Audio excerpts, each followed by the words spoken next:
Oh, hello guys! Welcome once again to Modeller's Corner. We're back again. Excuse me, I'm a bit breathless at the moment because had to run and fetch something here. So, just give me a second. Luke, you can introduce yourself. Just wants to get my breath back here. Hang on. Hello. I am here. um, this is the view you won't be seeing today because I've got this camera here to show you the workbench. Oh, Okay, yeah. so yeah, now I've got my breath back here because I had to run to get to the workshop to pick up something, and then run back here because there was only I think it was like 24 seconds left on the countdown. I'm like, oh, quick, we need to get this stuff very quickly. So yeah, I just ran back and just managed to make it in just in time to start the stream. So originally, I know I said last week this was going to be a solo stream, but Luke messaged me out of the blue saying, "Hey, I'm free this week if you want to have me on the stream." And I thought, well, why not? I mean, we have one. I wanted to get you on the stream before, but there was some reason behind Yeah, that. various things. I've been very busy. Which But is I'm understandable. I'm in the last week of the Welsh lockdown now, so um, I've got a bit more time. Yeah. So, um, Luke has joined me this evening. Plus, it gives me someone to talk to rather than just talking to myself like I did last time. But yeah, grateful as ever, Luke, to have you on, and I'm sure we'll have a good time. So, what are we going to be working on tonight? So, There Luke, we you go. go That's a bit first. smoother on the camera. Yeah, it's a bit more smoother. Yeah. Yeah, sorry about that. I'm just saying. I've just been getting that a bit smoother there. It's not great, but it's better. Yeah. So what I've got here, you've probably already seen. I've got a black five, which is yeah, the bogey's out because I need to do work. So as you can see, the tender's already in green. So yes, Henry, he's coming along. That's that. Cool. But so yeah, this is it's one of the super detailed Hornby Blackfires with the proper top feed arrangement for Henry. You've got it at the front there. Um, One thing I have got though is the Brassmasters essentially detail kit for it. So it just comes with a load of extra bits that aren't on the model, and I just really want to make it the best I can. So because there should be on the inside of the tender, there should be some rivet detail and a door, so you get that on the fret here. It's just a lot of small little bits, and you can see I've got an assortment of white metal parts for extra pipes and the drain cocks and everything. So Mm-hmm. yeah, so hopefully I'll get all the details on and make the engine look a bit green. Awesome. And for me tonight, as you've seen from the title, we're going to be continuing on from where I left off with the Toby build. So last time I was doing the video, I was showing you guys how to make up the bodywork. Now, as I said before, I haven't done any more on the other side yet there, so that's still waiting to be done here. But I said in the last stream here that I couldn't do anything else on the build because I was waiting for some brass sheet to arrive, and lo and behold, it has arrived. So, a bit smaller than I thought it would, but still, we have brass sheet, and let's make the most of it. So, I'm just gonna get myself sorted out here. So, yeah, we'll just have a wee banter for a bit whilst I get all my equipment or get my instructions up on RMWeb. Oh, hello. So, yeah, this is like my homemade like worktop type thing I have. So if I'm ever doing like I don't know, like a portable workbench or something. It's just a big sheet of MDF, a big block of MDF there, which I drill some holes out there. And MDF is always good. I yeah, literally am not so best thing. sophisticated. I have a block of wood. Oh my. It's mainly the soldering block. Yes, yeah. This is actually mostly what it's mostly for, like for soldering out there, but also Yeah. for locomotive servicing and painting as well. Hence all the little scuffy paint marks here. So let me just see here. Just speaking of soldering, can I just I'm very happy with something that's a work in progress at the moment that I'd like to show. Go ahead. So I've been learning a lot more soldering because the chap I'm currently living with is a very, very good modeler. Because for those who don't know, I'm currently living in Towyn for 4 months, working at the Talyllyn Railway in the museum. And I know. I'm fully aware of how hang on, I nearly swore. Of how bad it is for everyone at the moment. So I am incredibly lucky. But yeah, so and they've allowed me to stay here for when I'm working, which is very, very kind of them.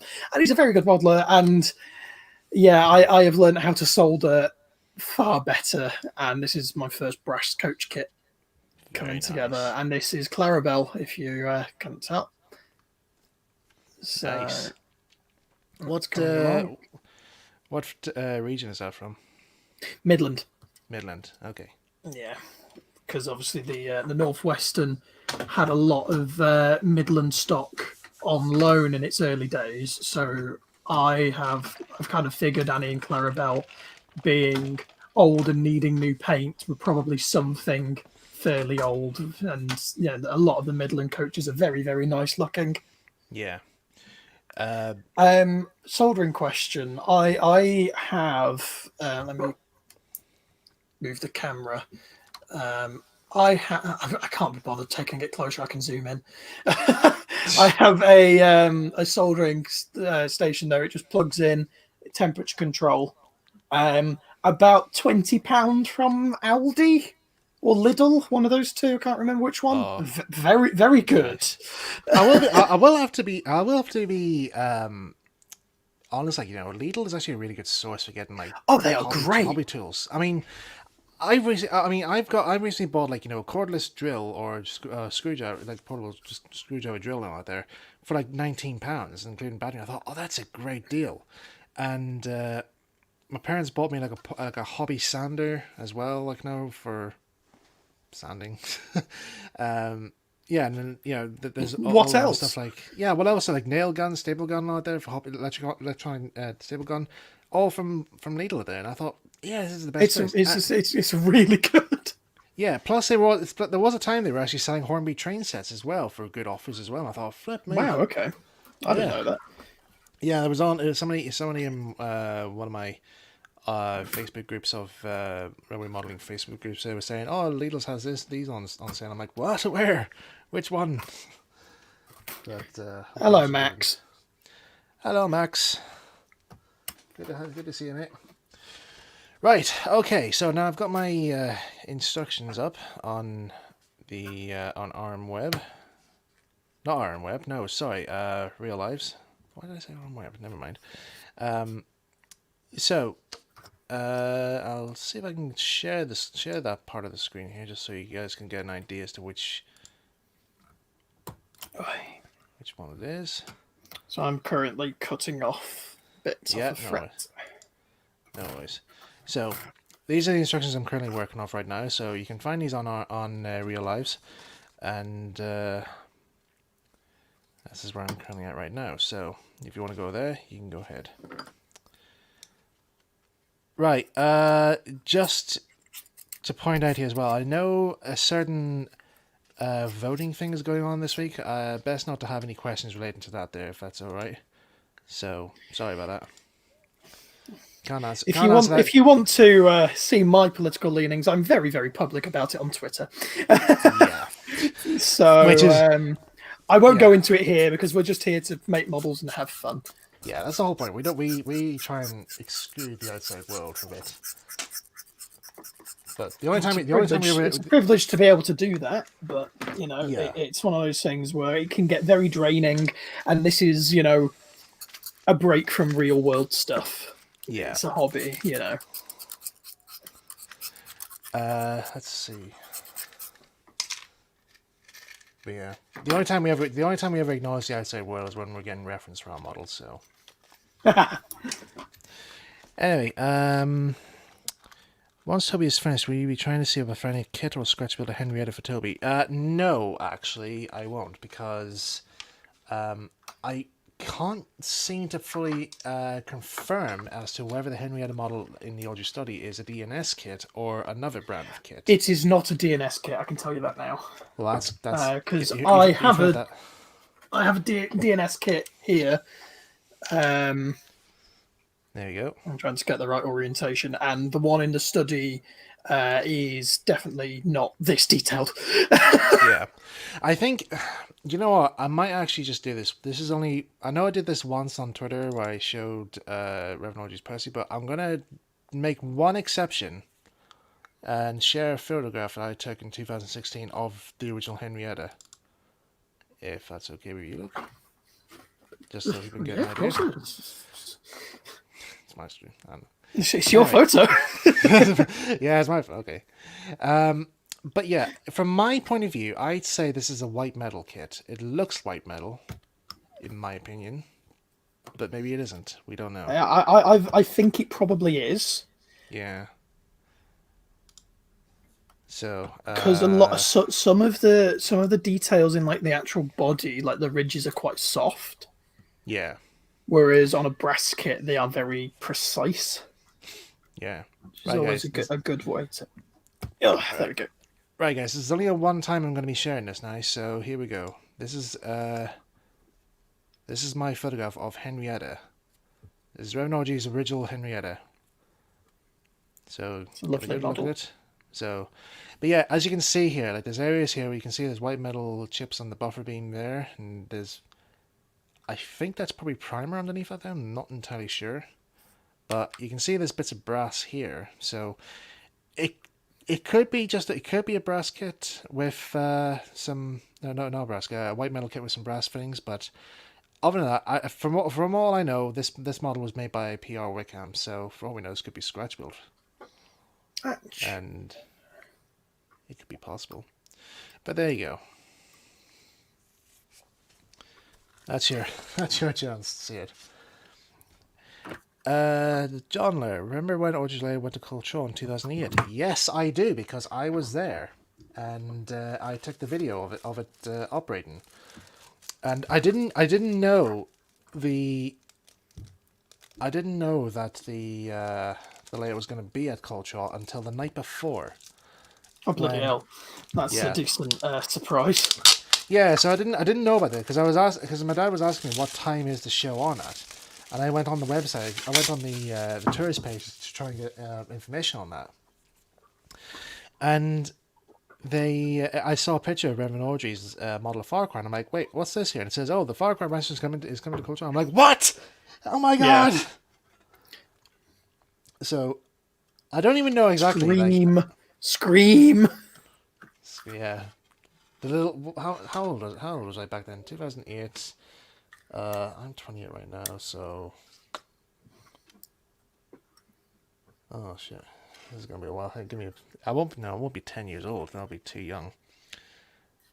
How old was I? I don't know. It must have been 14 or something, or 15. I can't remember. Hey, Mike. What? I was 9. Seriously? Yeah, just to make you feel old, mate. Oh my god. Oh no. Oh, that's made me feel really old now. Yep, sorry. Oh. Funny enough, though, some people have actually said to me, like, I remember the first series of Thomas I watched was Series 8, and I thought, blimey, how old are you? I thought, how old are you? And I was like, I grew up somewhere roughly about, I was born in 1992, so I was still watching Ringo Starr and only just starting to watch Michelangelis. Yeah, no, I very much grew up, because I was late 98. Right. So I very much grew up, but I grew up with a lot of Series 1 and 2. Yeah. On VHS, but also, oh, pardon me, sorry, Series 5 had just come out. All right. So that I grew up with the first 5 series pretty much, and I didn't really see much after them, honestly. Okay. I do remember the hit stuff coming out. Yeah. But only like occasionally when I caught it on TV. Like the most of my Thomas growing up was either the big Railway Series collection or my VHSs of Series 1 to 5.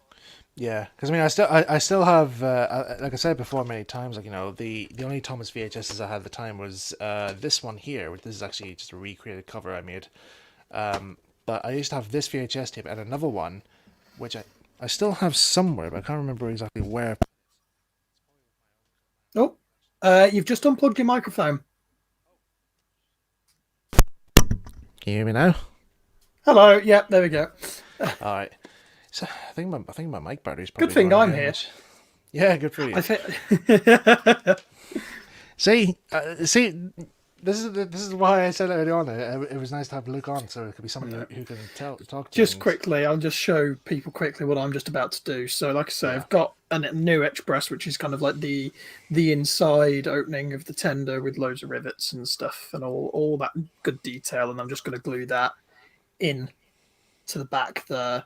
So, and obviously the coal will cover up the bottom there, so that will just look a lot nicer when you're looking in. Yeah. And that's, like I say, the whole point of what I'm doing here is just, you know, taking the detail to the next level. Hopefully, if I don't bugger it up, which is very easy for me. Right. I'm just trying to see here which one here should I start off first. Right, the characters don't come till later on, so I'll probably just do the main side skirts first here. So I'm just gonna read these out here. So side plates. Mark out 2 pieces of thin brass, 65mm by 17mm. Scribe where shown in figure 1. Figure 1. So figure 1 to indicate flaps hinge to reveal motion. Oh yeah, that's the wee. Mary Hampton. It is the Brassmasters detailing kit. Yeah. Mark out and cut openings 7.5mm by 5mm at each end of each piece for footsteps. NB, do this before cutting out and squaring up side plates. Okay. I'll take your word for that, Mr. Audrey. I should do, because... No, sorry, I've just read Lucas Nolan's comment. All right. About, remember Audrey Corner. Yeah. Yeah, no, that's really lovely to hear. I'll pass that on to Tom and Ben and everyone who was involved with that. Yeah, I'm sure they'll love to hear that. I'm glad to hear that it helped you get through. That's good. Yeah, I personally I actually do miss Audrey Corner, because I actually had good fun on that there. Plus, I hadn't spoken to Tom since 2010. So. Yeah. No, he's doing well. I know he did disappear. He just found Twitter not to be for him, really. He's taking a bit of a break at the minute. So, but if anyone was wondering, he's doing fine, and he's all good. He's doing very well. Just taking a bit of time for himself, which you can't blame for anyone during the current climate. Oh, bugger. Come on, get in position.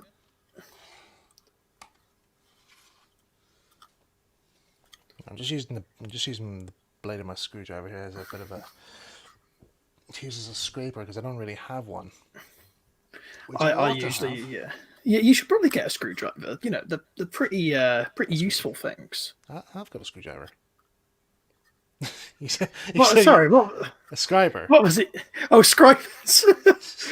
Oh god, you can. I'm not running on a lot of sleep.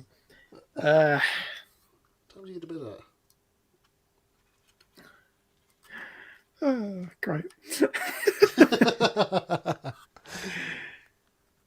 Oh dear.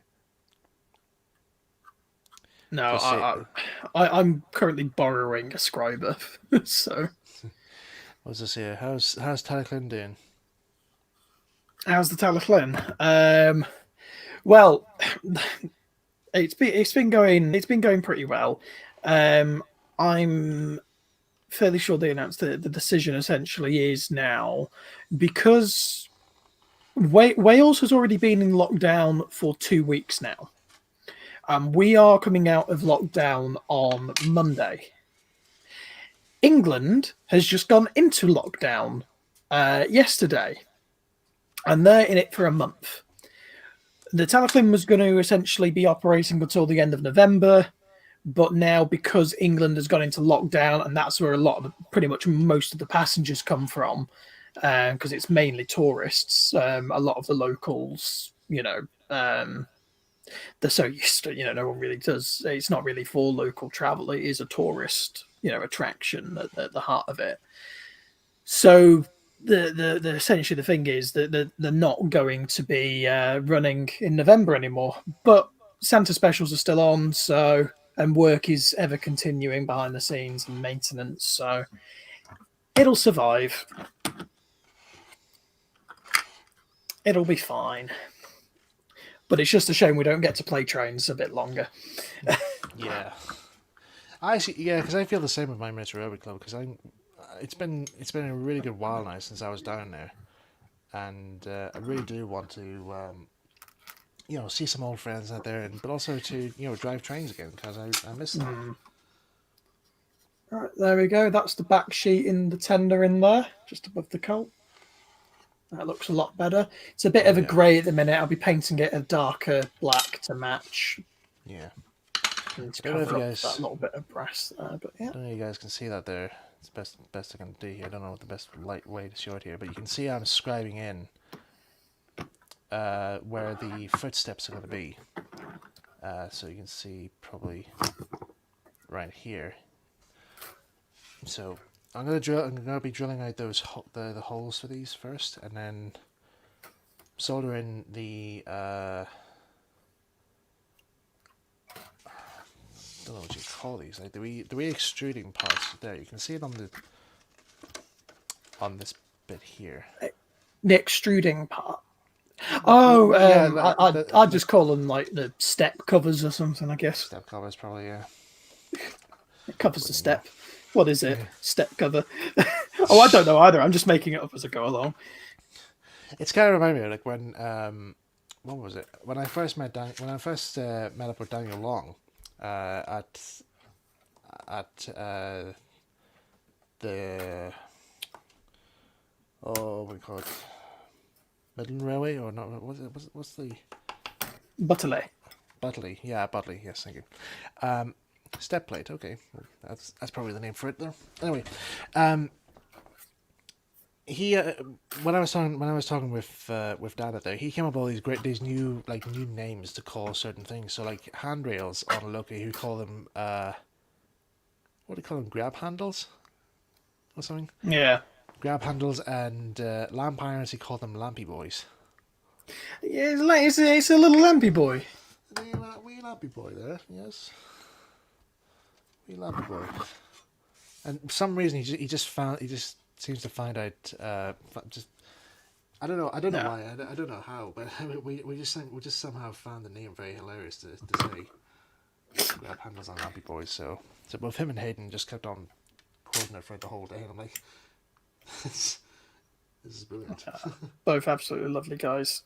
Oh, definitely. Let's get talking to them at some stage.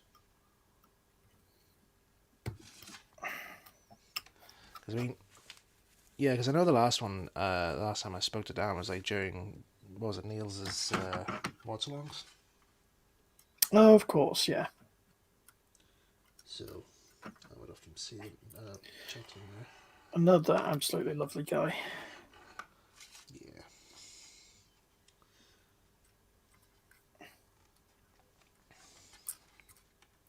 Come on, get in.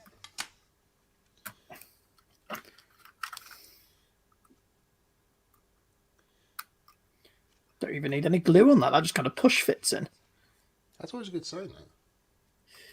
Though I will definitely put a bit of glue on because I don't want it coming loose. I doubt it would, actually, but can't be too sure.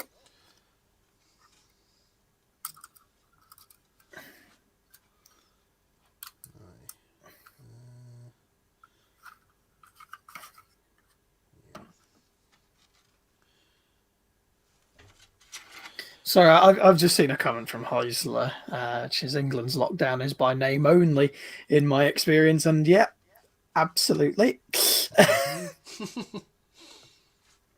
Not great.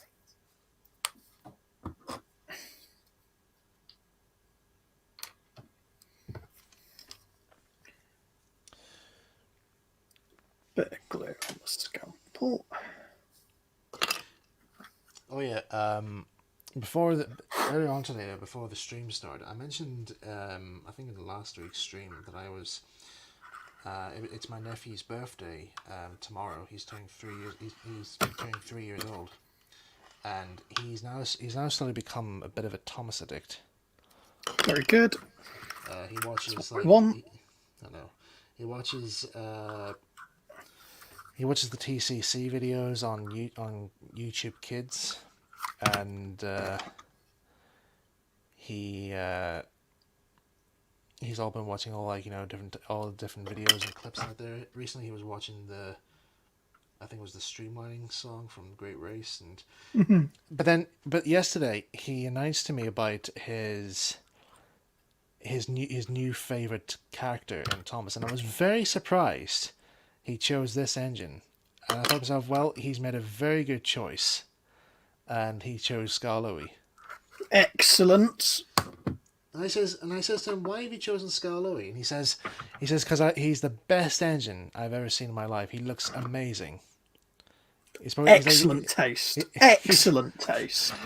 For a three, I am biased. I am biased. For a 3-year-old boy, a coming 3-year-old boy, I was very shocked that he chose Skarloey, and he likes him basically for his design. And excellent. He was insisting. He kept asking. He says, "Have you got any toys of Skarloey?" And I says, "Well, I used to have an Erdl of him, but I don't know where it is now. In fact, some of my Erdls have all gone missing." But he wanted to see an episode all about Skarloey, and so I put on 4 little engines for him, because in my opinion that was probably the best way to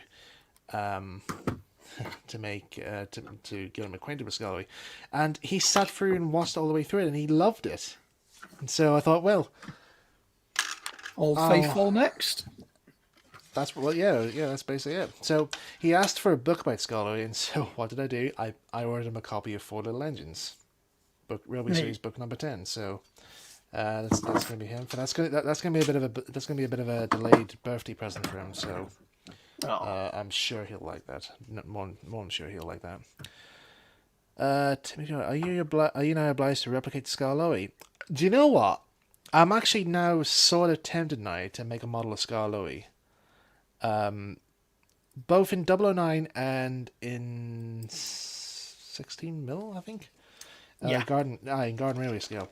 So, I'm going to see at some point, not now, but maybe at some point in the future here, I'm going to see about buying a Talyllyn kit from PDF Models and make it up into Skarloey.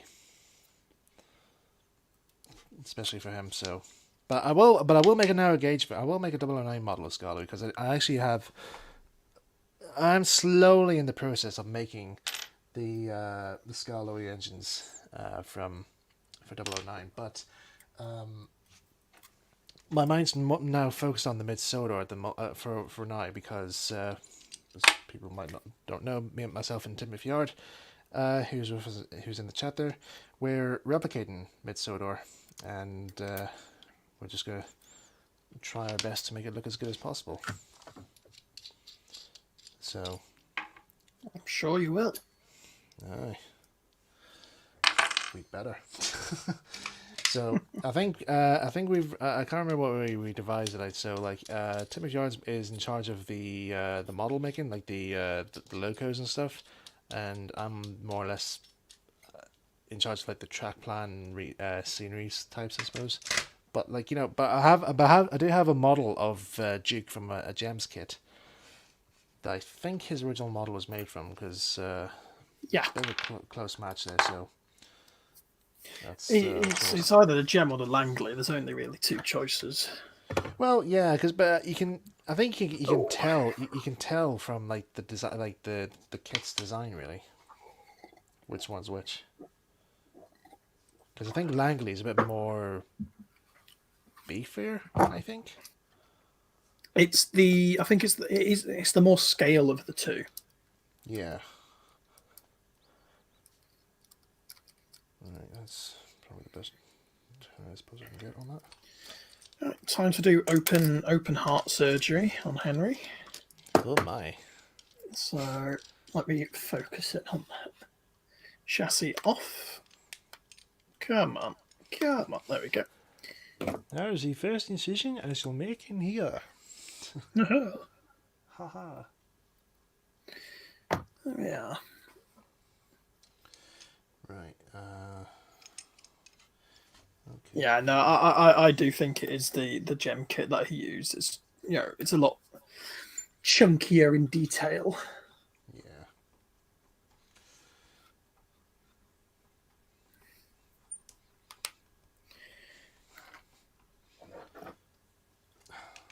Right. Now just found out why I don't use brass that much. Can't cut through. Can't drill for the damn thing. I wish I had my wee mini drill with me. In fact, have I still got it here? Or have I put it Tell you what changed my life this week. What? Do you have a piercing saw? Because if you do not, get. Okay, yeah, you've got one. Yeah, I've got one. Yeah. It changed my life this week. Yeah, I think since I got that for mine. In fact, actually, that's why I couldn't do the tutorial, video tutorial on how to make this, because I was trying to cut the brass sheet, and it was so hard. And I thought, oh, hang on, what if I had this thing here, this piercing saw? And I thought, I don't know whether this would make things a lot easier for me. I'm not sure. I tried it. Absolutely. I tried it and I thought, oh, this is the best thing. But at that time, like, I was still waiting for. I was still trying to get stuff stored out in my own workshop, so the workshop got a bit cluttered afterwards there, so it wasn't really good for continuity in the video. So it's a bit hard to see what I'm doing at the minute. But if anyone can see on this side here, that piece that's going from the inside of the frame out to the motion, that's what I'm adding in at the minute because it's not there on that side. There's just no motion bracket. So it's essentially a piece that goes behind the cylinders up and just there. So it's quite fiddly to get on, Yeah. Why did the piercing saw change your life, Luke? Which finger did you cut off? All of them. These are new. I'm just going to see if I can find your I've drill been here for a sec. yeah. I've just been using a hacksaw, and it's nowhere near as clean a cut, and it takes a lot longer. The piercing saw is it's very good.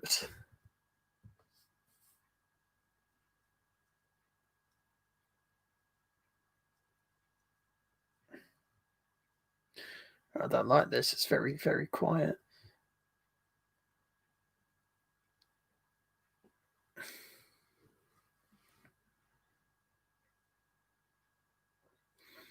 And yeah, Tom, I am very, very against Fowler Tender Henry. I don't care if it's in the illustrations. It's really something that I don't like. I think he should have a Stanya tender at all times.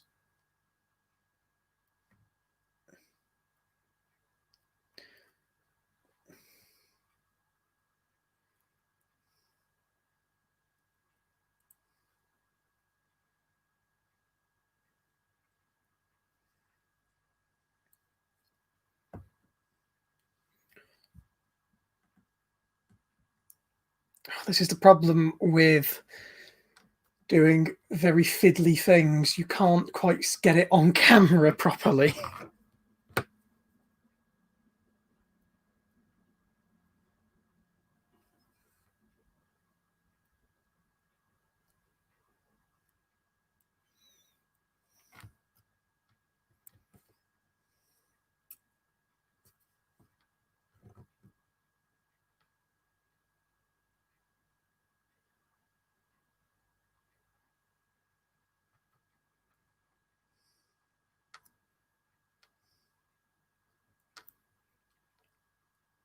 They hold up amazingly.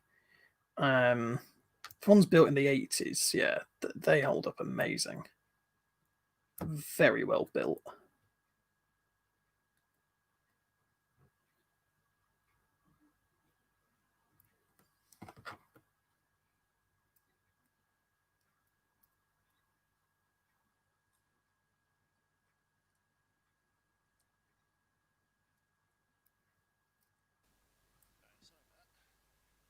Microphone's got a bit weird again. There we go. Hear me now? Welcome back. What is wrong with this microphone? I've never done this before.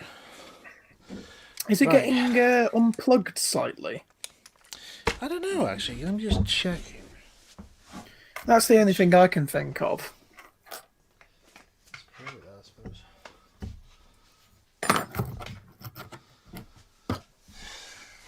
See how that goes here. If it doesn't work again, it's probably maybe the batteries are going. Needs changing again. Anyway. Superglue is your friend until it gets on your fingers. Then panic. Superglue is your friend, but when it gets onto your hands and you introduce the activator, oh boy, it's all hell loose. The end.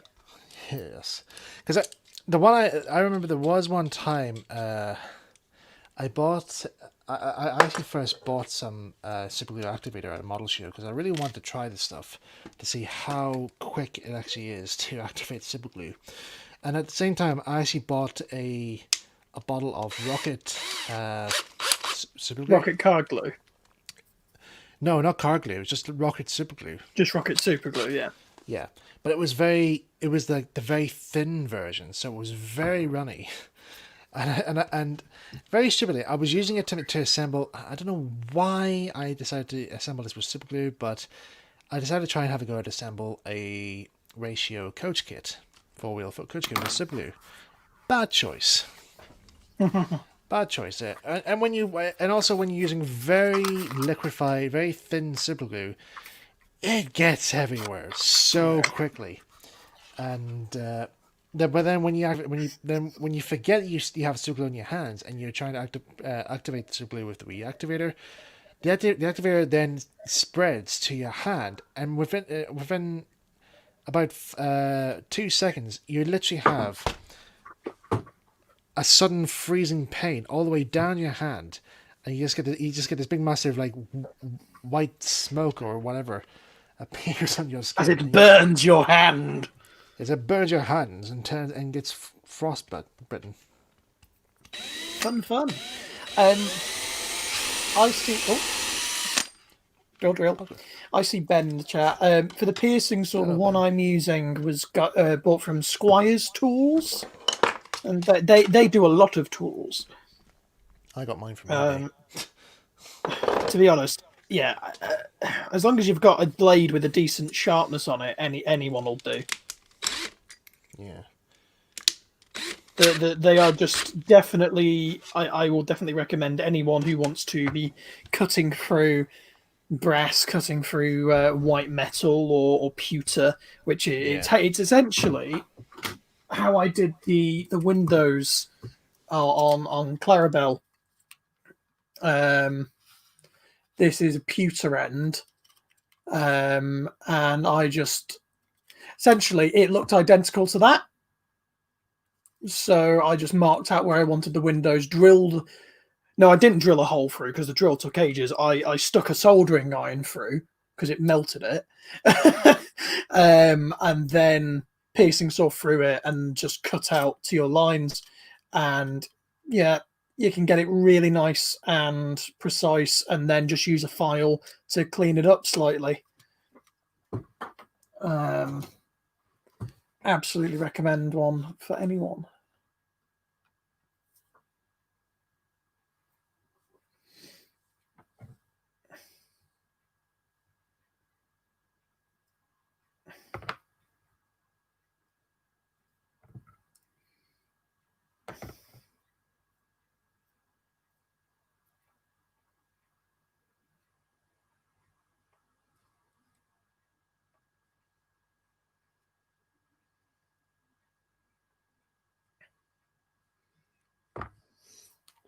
You know, I probably should have painted the wheels before this.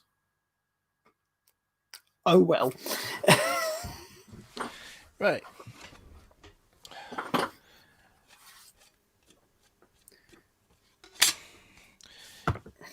Yeah, using that drill was a wee bit excessive though, but it got the job done. So Sometimes excessiveness is good. yes, it doesn't hurt to go a bit extreme once in a while. No, not at all.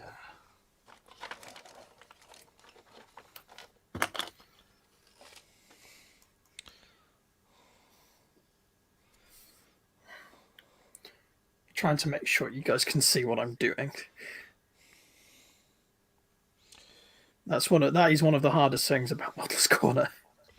Yeah, just trying to stay focused. Making sure everything's actually on the camera. Yeah.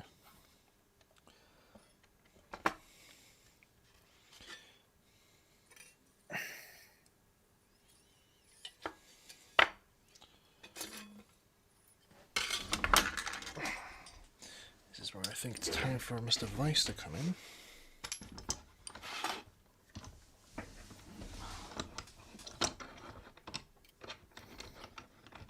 Right.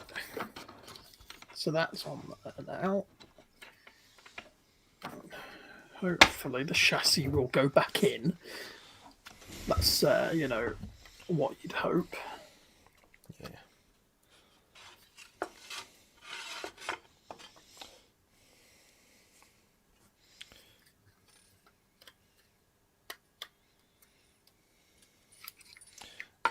Actually, let's do this first.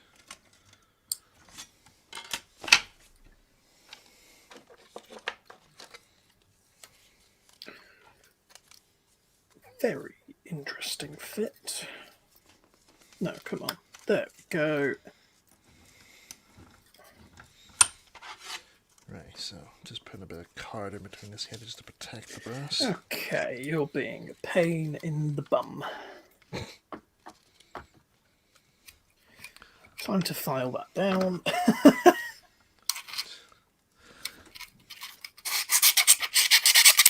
Oh, okay. Or just pop off. Yeah, we'll do that way. I'll put. Sorry, to be just honest, wait those front. wait a sec here. I think. Yeah, no worries. Oh, she's a scamp.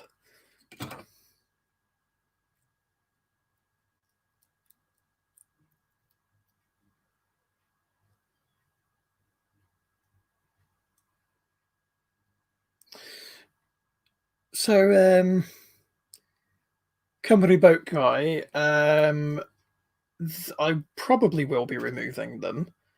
And the way I would go about removing decals like this or transfers, you know, anything like that on a model, get yourself some. I can. White spirit or tea cut. Little bit on a cotton bud and just rub over it. Don't push too hard or you'll go and you'll attack the paint underneath it. But a little bit of white spirit on a cotton bud, just over it with a little bit of pressure should get rid of it.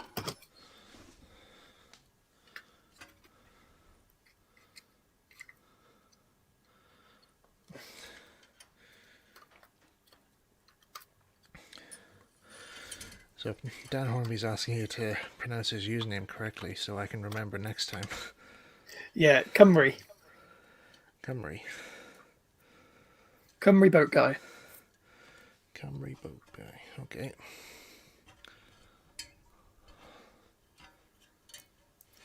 A lot of people will try and go Simru.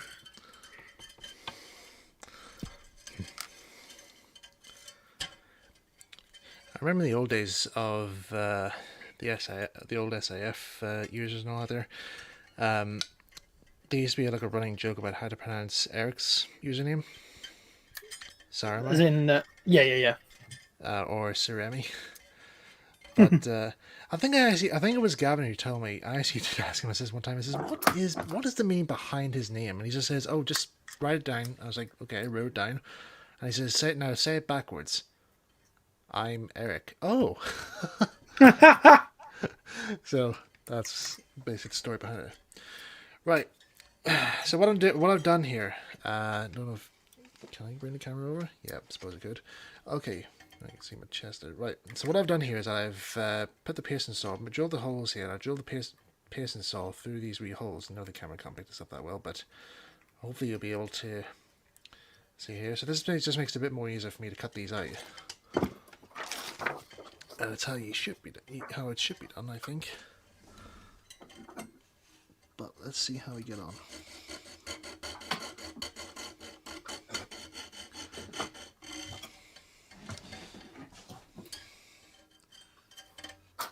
Also, before I do anything else, just make things a wee bit more easier for me.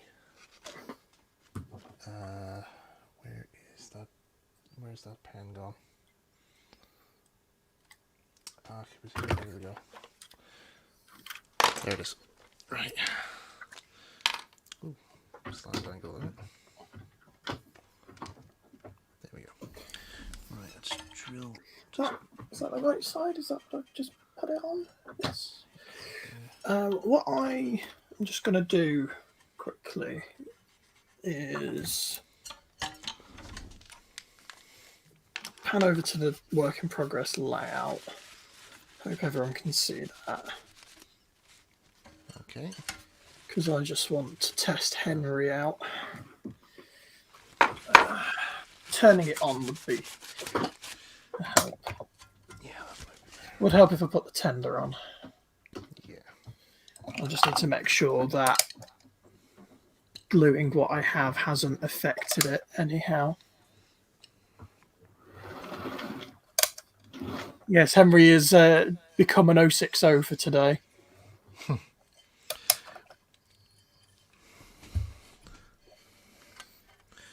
No, be fair, his original model now is kind of become an 040 right now.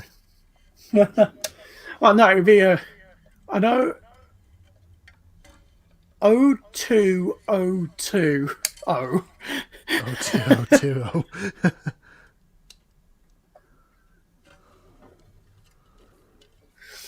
Well, other modelling, other loco projects. Not so much in case of locos, really. Next loco, probably after Henry, is going to be Thomas. That's a Batman Thomas in the background. I'm going to be using the chassis for that because I will do an E2 eventually, but I've always been quite a fan of how he looks in the Edwards illustrations, where it's a lot shorter and stockier. Mm-hmm. So I'll be going for a look that looks a bit like that more than, the actual prototype. But I'll come to it eventually.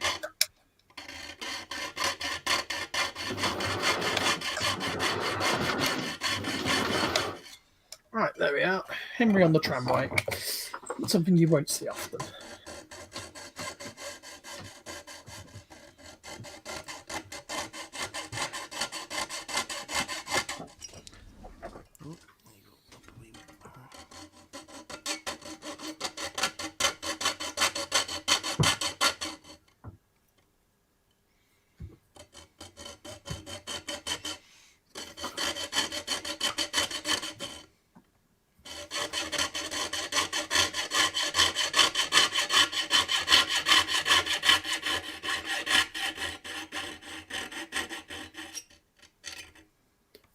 Crunchy, crunchy, crunchy, crunchy. Oh, pardon me, sorry. I'm sorry I keep hiccuping.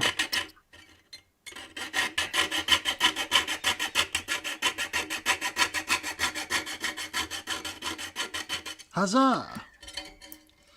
We are through. Excellent. Excellent.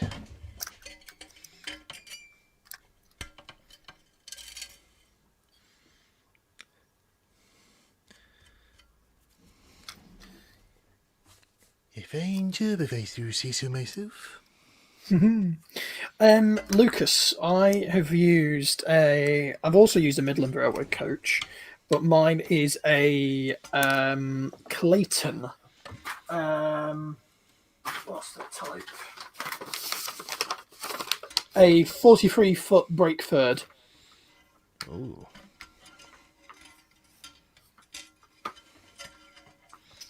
And for Annie, I have a 47-foot lavatory third, which is also a Clayton. Like I say, that's more just my personal, liking. But it is kind of based on the fact that they are first described as being old and in need of new paint, so they can't be anything really kind of 1920s, because it would have only been 5 years if they were like early 20s.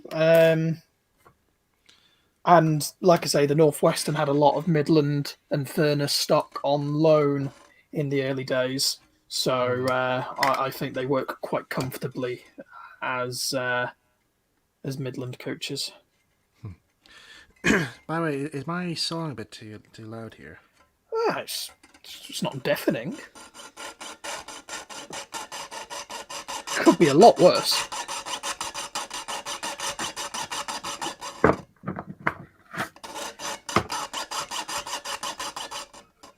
Time to get the green out.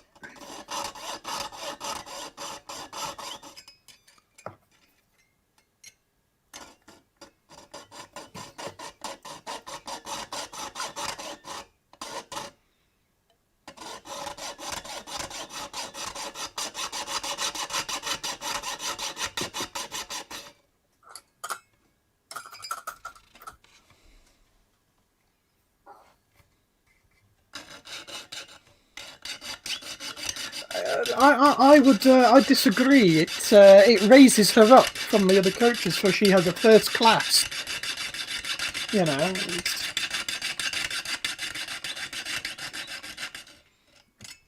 Funnily, only distinguished first class coaches have lavatories.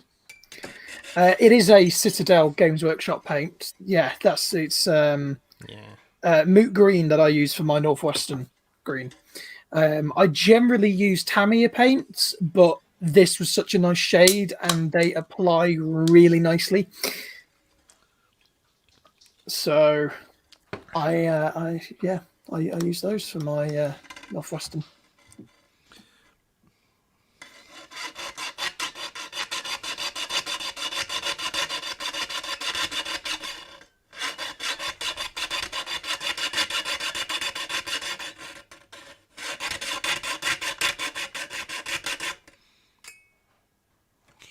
Good.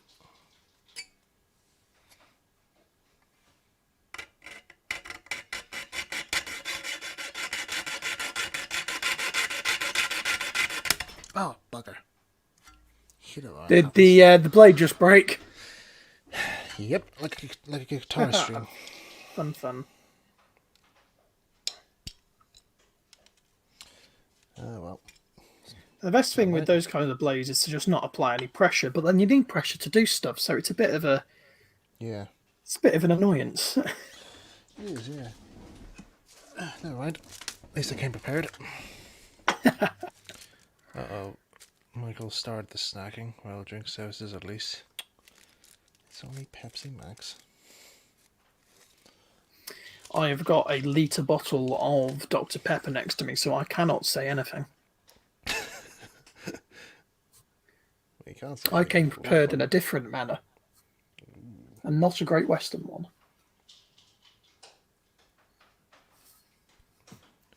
You came tucked in ready.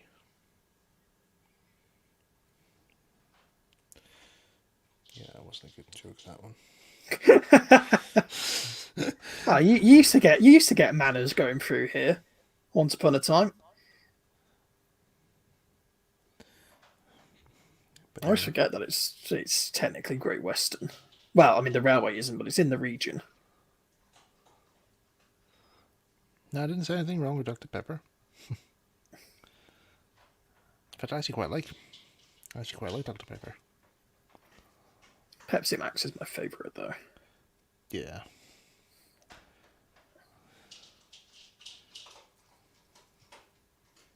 That's already looking a bit more Henry-ish, just with a tiny bit of green at the front. Technically, I could leave the wheels black and just say it's from Super Rescue, because he has black wheels throughout in that. So, but I'm not going to do that. I like Henry with green wheels. I don't know why this has made me think about this here now, but as people would know, would have seen on my tweets, I've recently been started to do like a Terry Pratchett Discworld craze at the minute, because I'm currently listening to the audiobooks with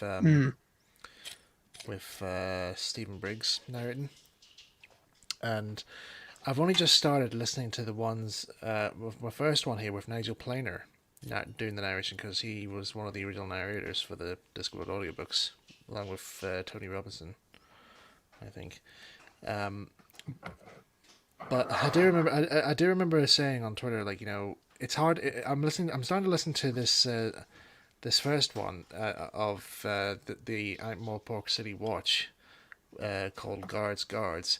And I said, with Nigel narrating, I thought to myself, like, this is actually, it's kind of hard to listen to this and not think about other shows that Nigel's been involved with during the time. 'Cause I think he recorded these during the 90s, but at the same time he was also, I think he was narrating the Magic Roundabout for Channel 4 at this stage. Oh, of course, yeah. And I grew up with his narration for that series, and I can think to myself, it's so hard to think, like, am I listening to Terry Pratchett or the Magic Roundabout? It's so hard, because I keep thinking, because each character's voice he gives, like, you think, oh, is this meant to be Brian or Ermintrude or Dylan or whatever? But there are, like, some jokes in it there, like, that I've listened to in the Discworld stuff that I thought was really good. Like, to name a few, like this recent one of I'm listening to Guards, where one of the soldiers, called Captain Carrot, who was an orphan raised by dwarfs, and he thinks he's a dwarf even though he's 6 foot tall. But he's How did I know that was going to be the next thing you'd say? I know, but there's a scene where he's doing this. He's doing the night watch, and he goes into one of the dwarf bars where there's blade broke again. You're not having You're not having good luck with that, are you? Nah. Anyway, he goes into into the dwarf bars where there's a fight and all going off there, and he starts talking in their native language. In Discord, they have their own, like, language out there, which he starts saying, like, imagine what would your mothers all be saying if they ever saw you drinking and swearing and fighting one another like this here? How would you put it there in your letters back to them? What they will want to hear how you're thinking all there, and it just, the book then just starts saying, like, there was quite a silence throughout the whole bar, amongst several sniffing from various various dwarf members. And I think it says, like, one of them was leaning against the wall trying to think what went wrong with his life after he came to the city. But I'm trying to think, what was the other one I quite liked? The one, the city librarian, the university librarian. It says, like, during a sort of a magic accident, the librarian was accidentally turned into an orangutan, which he doesn't really mind. But it even says, like, the strange thing is that they've actually gotten so used to him being an orangutan that they actually seem to have forgotten that he is one. And so, if anybody were to come into the library and say there's a loose orangutan in the library, they would actually go and ask the librarian if he's ever seen it.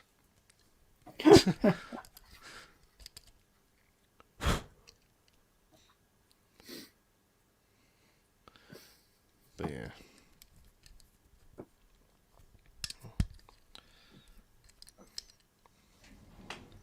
yeah. Henry Second knows what I'm on about. Quoting the character. I do need to read or listen to a lot of Terry Pratchett's works. Yeah. They are on the list. I think one of the other ones is like I quite liked in the. I think for now my favorite one so far is Thud, which is quite good. But because there's a very good scene where the main character Samuel Vines, there's a scene where he's reminded that it's about 10 minutes to 6, and he's like freaking out, saying he's like no 6 o'clock is really important here. And it turns out he has to get home early. He has to get home at 6 o'clock to read his son his bedtime story. No matter what happens, no matter what crime is going on right now, if he's in the middle of a chase, he stops everything to go and read this book to his son, because it's the only time. It's the only time he gets a chance to read the book or to spend time with his son. But the book is called "Where's My Cow," and it's one of those very basic children's book saying, "Where's my cow? Is that my cow? It goes ba. It is a sheep. That's not my cow." But it goes on like this here, and there's even like one scene saying like, where's my cow? Is that my cow? It goes hurrah. It is a hippopotamus. That's not my cow. He starts questioning himself, saying like, where in the world is my son going to be actually get a chance to see these animals in the city? Like, these are all animals you see in the countryside. The only time you ever see these... my favourite countryside animal, the hippopotamus. Aye, so he says, he says the only time you ever get a chance to see these animals is on a plate. They go sizzle. They don't go bow, nay, they go sizzle. Oh no. Come on, you fret. Get off. Break. There you go. You've served your purpose.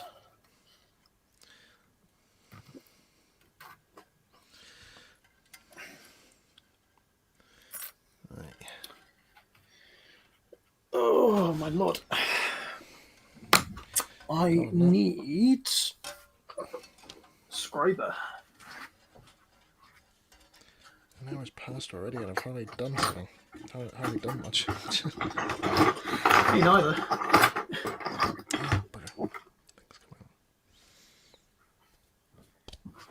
Modelling is one of those things that annoyingly takes time.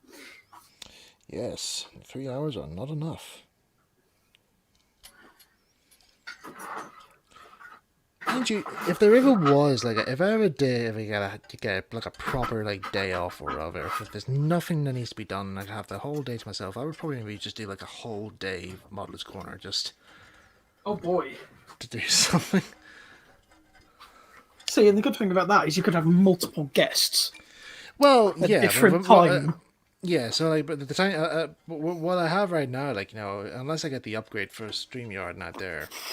Where did I put the piece that I just cut? Oh, there it is. It just I'm blind. Sorry. Continue. Yeah, I was just saying if I ever get this upgrade so I can get more people into the chat rather than having the maximum of 6. I was about to ask how many is it max? 6. Yeah, 6 is the maximum.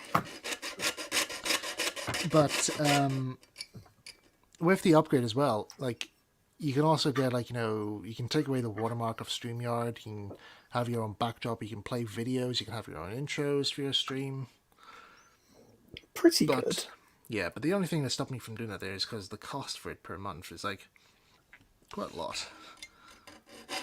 I imagine it's one of those things that it's you need to be streaming every day to justify. Aye, I mean, let's be honest. I'm not like PewDiePie, where he streams maybe every hour, or makes a video every hour or whatever. I don't know how these systems work.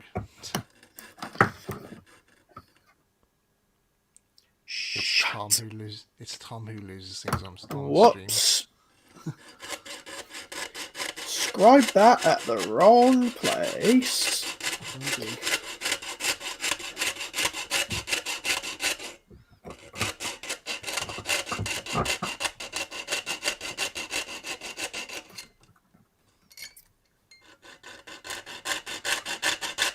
Well, Tom isn't here. So I'm filling the role.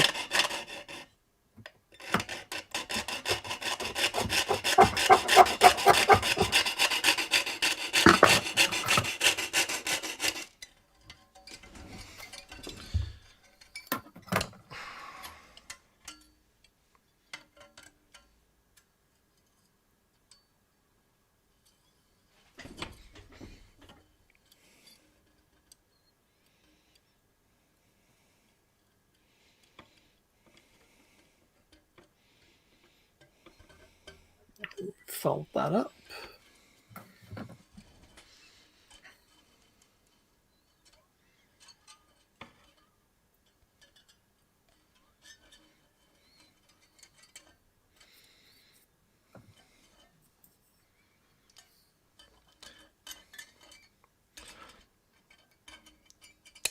Oh, shoot. Another? Nope. What this time? No, it just pulled out of the. It just pulled it out. That's all. Oh, Pulled it out by accident.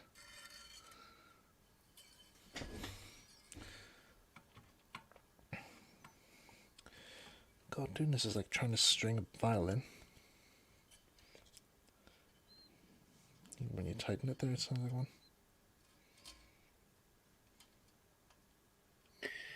okay, I did not scribe you enough.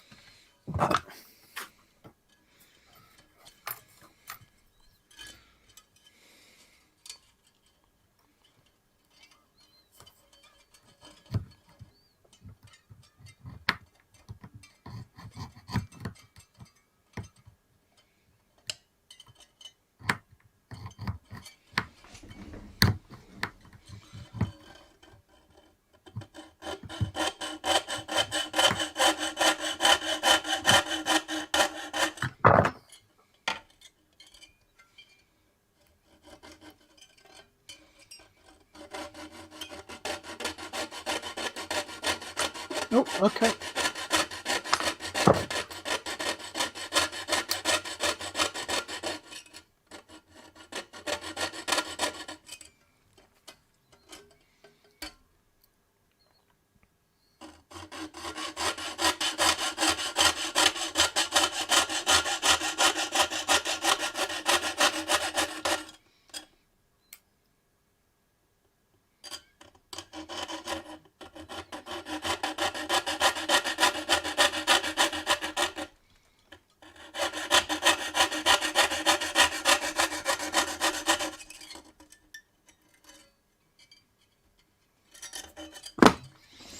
Good.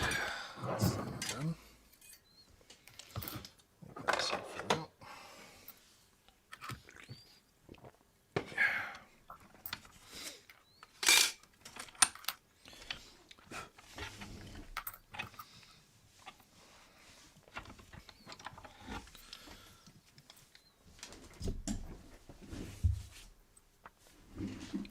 Right, now I've got some wee bits of brass here that I might cut up to make these things. So, Come on. how big are they Okay. on the actual model? Wherever that photograph is. Get on the... There we go. Come on. I just realised that's not on camera. Come on. Come on! In bloody go. Oh, something went snap. No, it didn't. Did it? I don't know. No? Okay, we're good.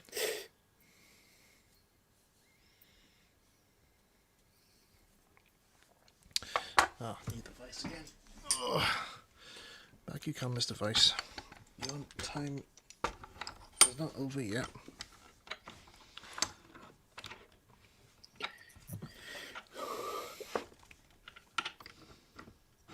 If you wanted to do a Harry Potter layout, which part of the railway would you do? King's Cross, Hogsmeade, or the Viaduct? I would say Hogsmeade because you can buy all the buildings. I would say Either Hogsmeade or the Viaduct. I would say me. both. I would say all three actually, because I mean, start Do off it as with, a as a whole like a whole like circle transitional layout. thing. Yeah, because I mean the Glenfinnan Viaduct is curved anyway, so it makes obvious to have it on the curve.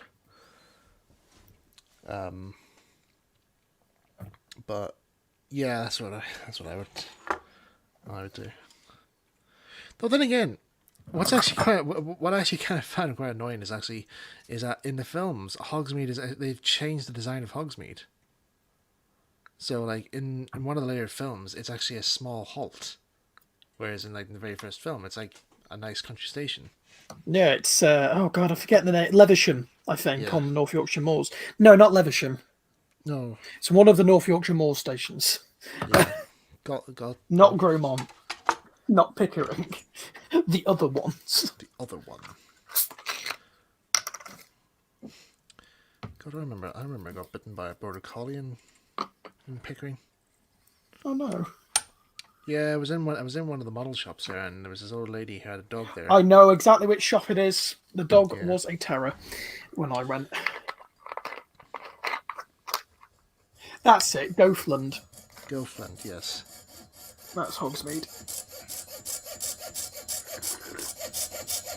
Thank you, AC's stuff.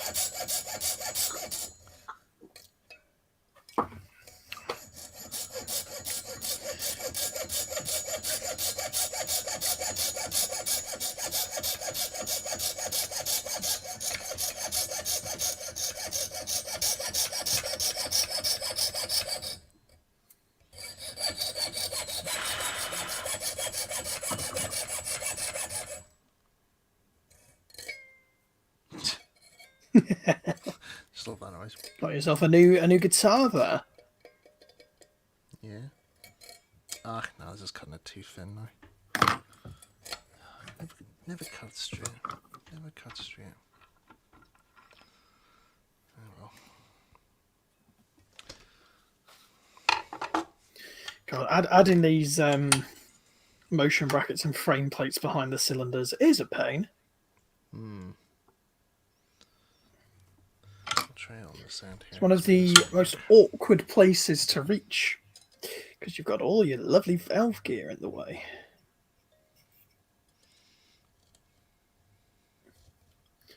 So I use a bit of super glue on a craft knife just to smear it.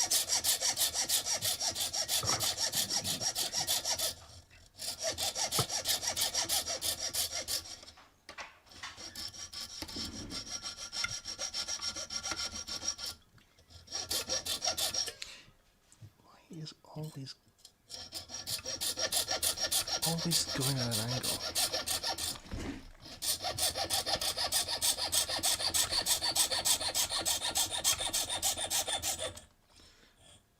One of these days I'm buying tin snips. Oh, Just to make this a bit easier for me.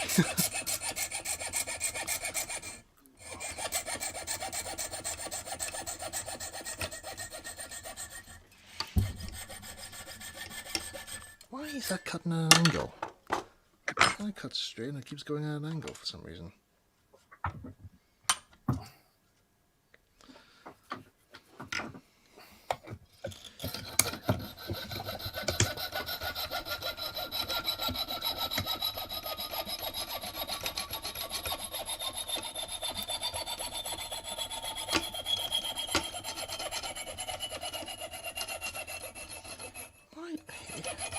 When it does this, you try and cut something and it keeps going at an angle. You try and cut straight and look at that. That is not meant to be. That is not straight at all. Flips. Where'd that bit go? I'll probably trim it up a bit more.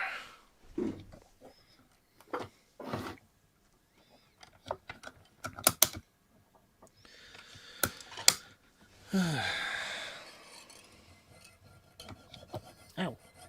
Red hot.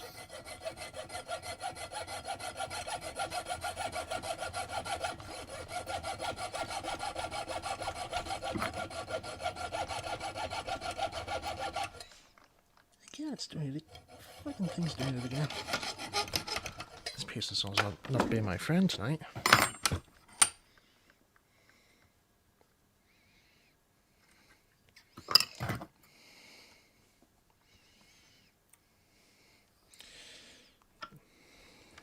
Let's try it this way.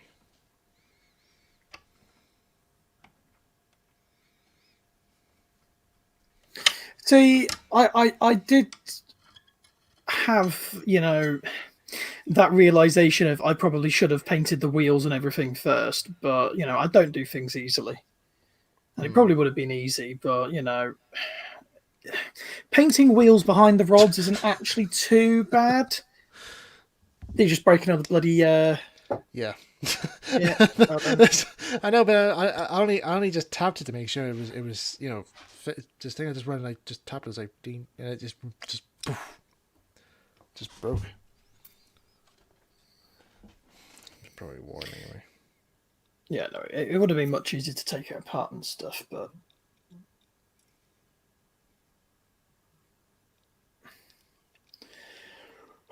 the John, if you find Railway Mania, he's currently producing some Sodor themed transfers. He's currently got these on sale, I believe, that I've used on Mavis here. I got to test these out. So that's Farquhar Quarry Company Limited and Mavis on there. So you've got those there. Yeah. Maybe he's interested there. I can probably maybe send him one for the Farquhar Quarry Company wagons. He is making those. He's got patterns up for those already. He's been testing them out, and I think I've got a set coming in the mail because I've got wagons ready to be going into red.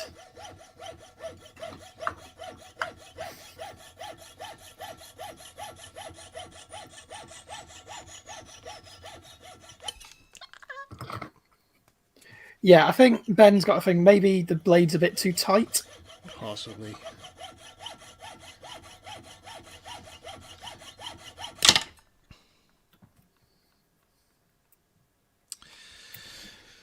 Try not to waste one. Try not to waste the blade. Just use whatever's left.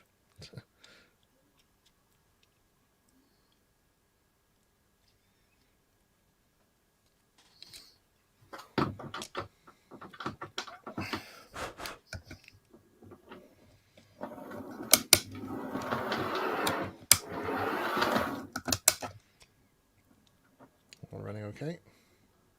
Yeah. It's just what I'm testing now, just because I've just put the other bracket in. And at first it was slightly catching and binding up the motion, but it is nice and smooth now. That's good.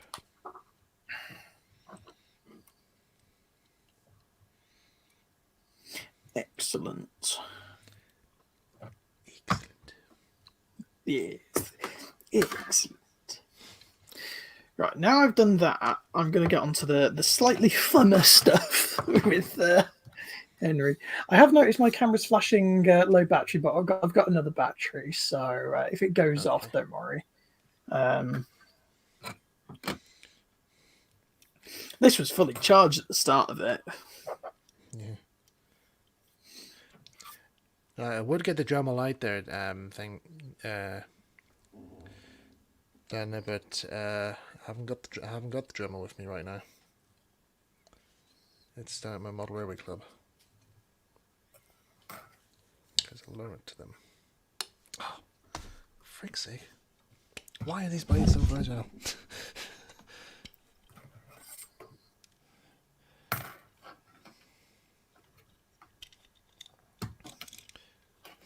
I don't know.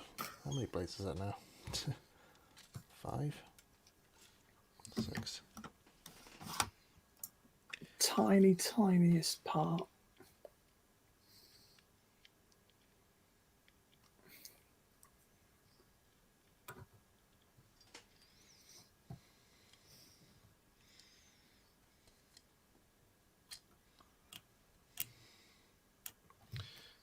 How's filming going? Yeah, filming's going good. The first shots for Burns Engines has been filmed. Yes, no, well done. Mm-hmm. Excellent to see it all coming together. It's unfortunately, Mike has been putting a lot of work into this. Yeah, to say the least. To say the least. But yeah, I had to stop for a bit there because I'm currently waiting on some important items to come in the post, or to be sent over from a friend who's making some stuff for me here. So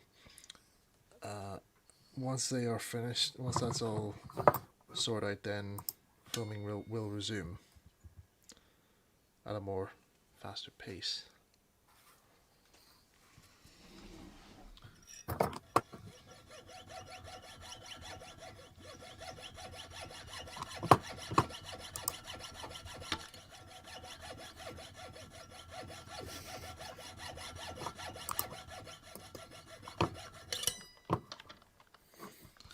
I could just file off that bit there. Flat file, yeah.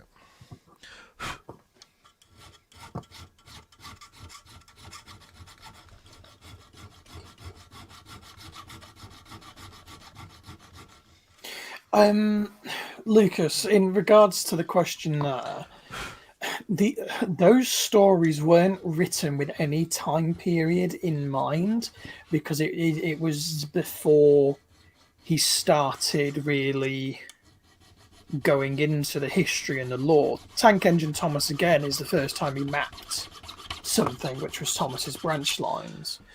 But, like, a lot of the stories were meant to be set in the quote-unquote present of the time. Like, Thomas and the Guard, which is the first one Annie and Clarabella are in, I think.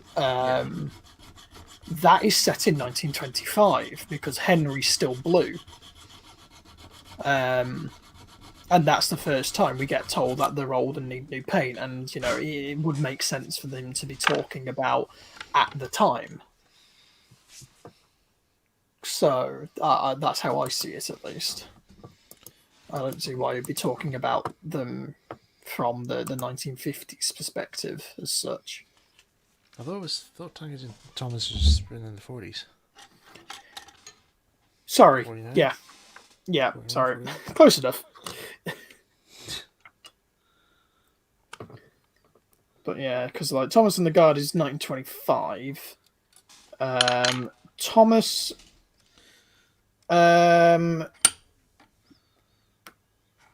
Thomas and Bertie is in 1948, and that was said by the Rev. And that means Thomas, Terence, and the Snow had to be the winter of 1947, because Bertie says, "Oh, you know, I rescued you from that snowdrift." So that places that. Rescue passengers. Yeah.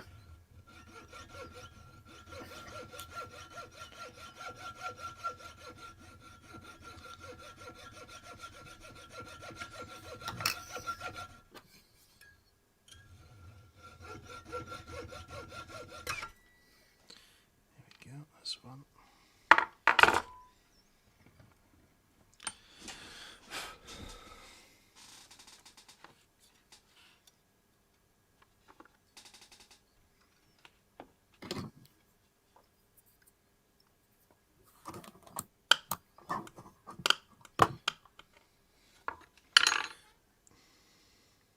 Because I'm staying true to the original thing here, I'm using brass in there.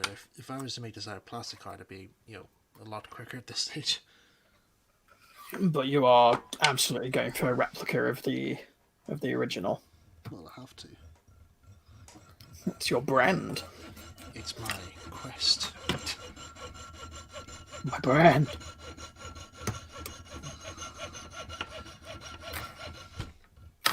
No! Don't ping off into oblivion.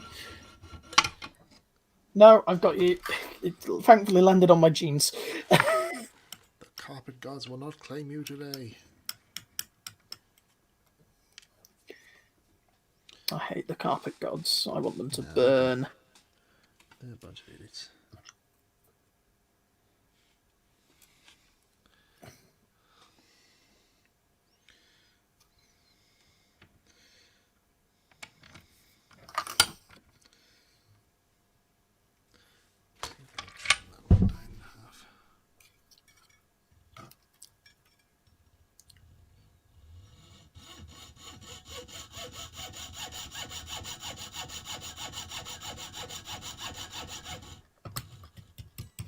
Yeah, no, the books very much did get a timeline. It's just they started off without it, and it's why the early Dolby books are very all over the place. Come like Toby the Tram Engine is kind of when you start to get a sense of it. Because you have Edward the Blue Engine, which takes place like in the same year as Four Little Engines. Because Edward, you know, he goes straight to the works after that, and you've got him being at the works in Four Little Engines and stuff. You start to see a continuity around that time.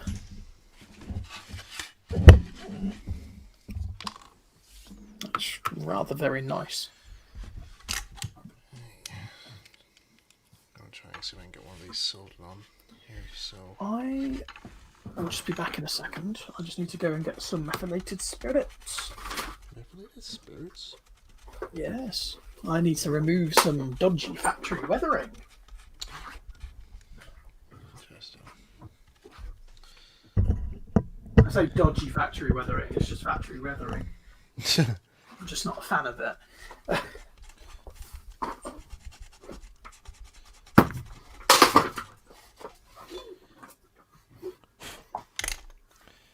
Some poor souls spent ages not there to get his pay packet there by doing some good soldering and to do some good weathering. It's all been removed. It's all a machine. It's all a machine. I'd say that's literally just with a airbrush. Done. Yeah. That's how Mr. Hornby's models are weathered. Bit of liquid flux there.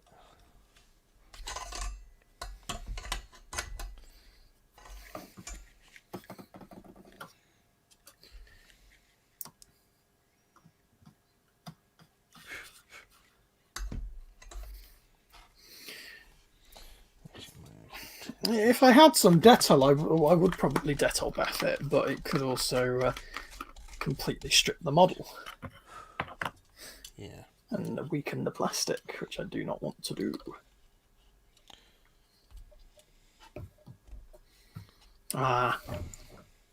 The forbidden blackcurrant juice. That's a good name. Forbidden Ribena.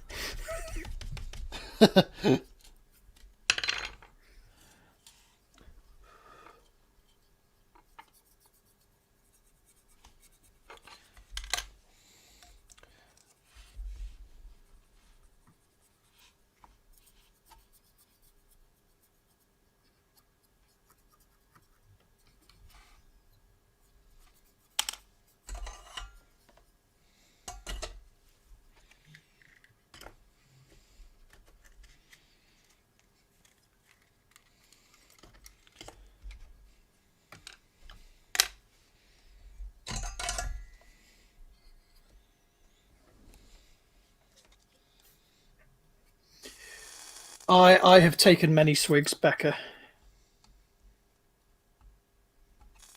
Oh, shoot.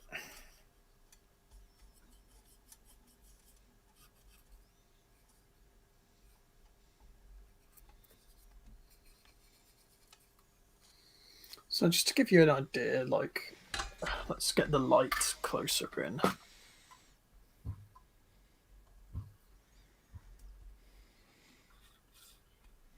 That's kind of how the weathering is at the minute on the front. I'm just going to remove that. Let you guys have a closer look at what's being done in my section. Again, so this is the same thing as what you can do to remove a number off of a cab side as well, is a little bit of methylated spirit, a little bit of white spirit, some tea cut, whatever, on a cotton bud and just lightly rub it. A little bit of pressure, just ever so slightly, and you'll get rid of the weathering or the numbers. If you go a bit too hard, you'll remove paint, so just be careful. But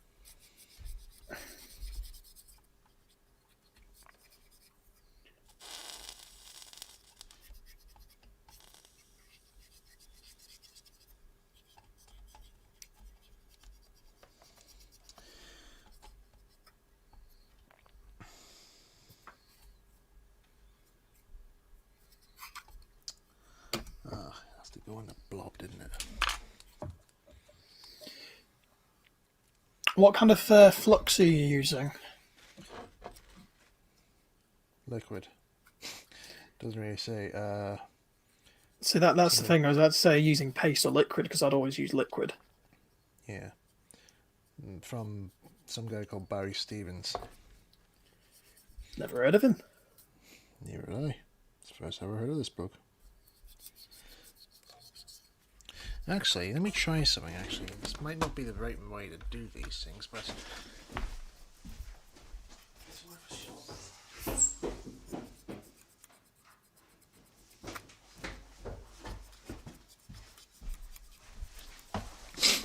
Alright, this is a bit of a first time for me here, so this could go completely wrong.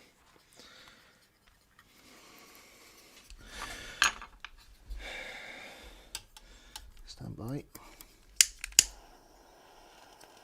Oh, you're blowtorching.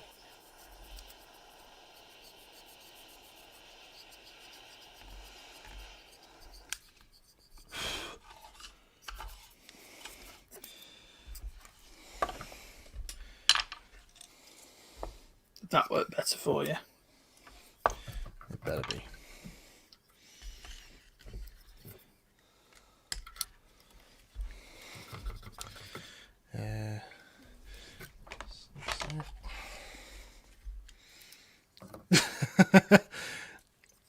Now we're on the edge of our seats there, you said. A little bit of flux there.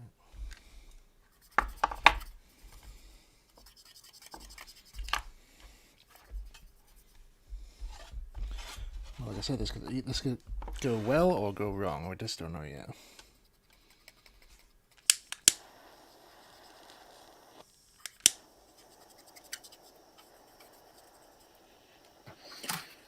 Oh, there goes me camera. Oh dear. We lost it. We've lost connection. Ah! I'll turn it back on and Henry's just going to be green. It's a good point for it to run out because I need more cotton buds. So should be back shortly with a renewed Camry battery and cotton buds. I'm just going to finish cleaning one of the windows on Henry though, so you can actually see through it.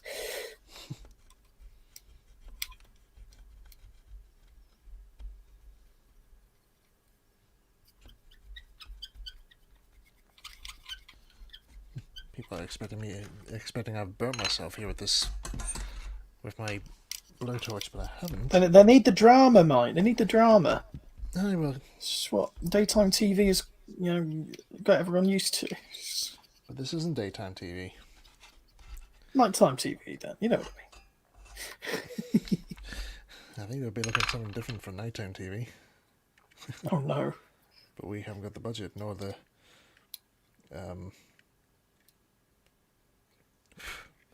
age restrictions for that. None of that. Nope.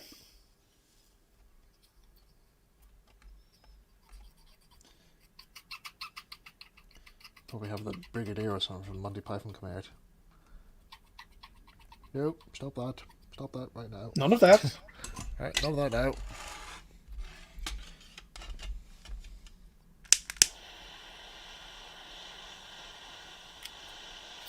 Ah!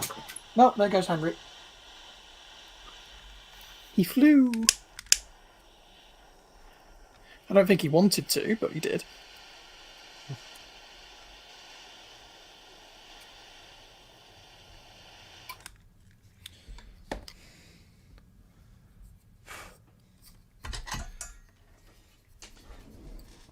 God, all this here is depending on a wee bit of detail.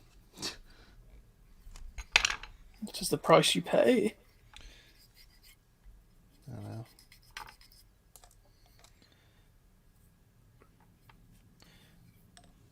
But how to follow the instructions, so...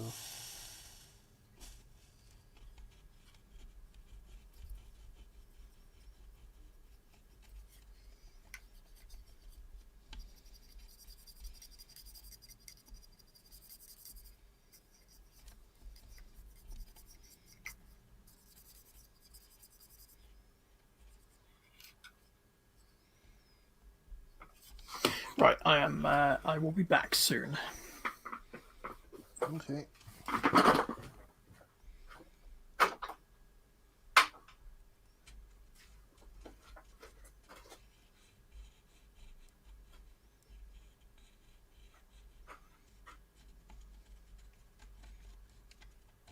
Alright, let's look a bit better now.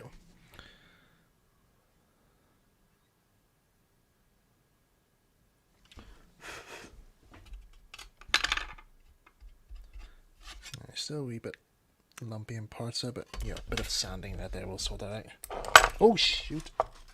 Not again. Spilled the flux. This is the second time I've done that since I bought this bottle. Never mind.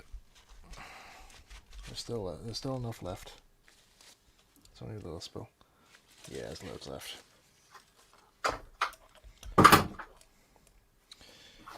Right, if I can just get the other bit done here, other side done, then we can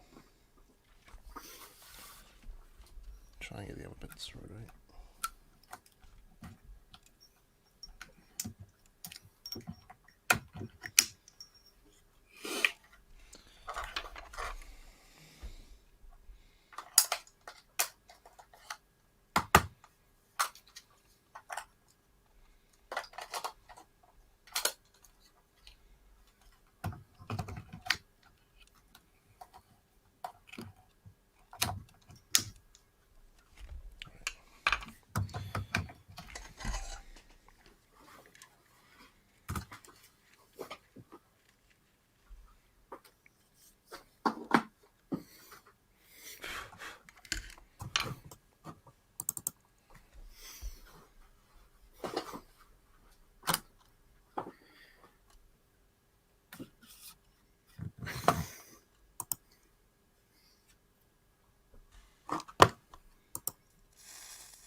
Don't inhale the nasty smoke.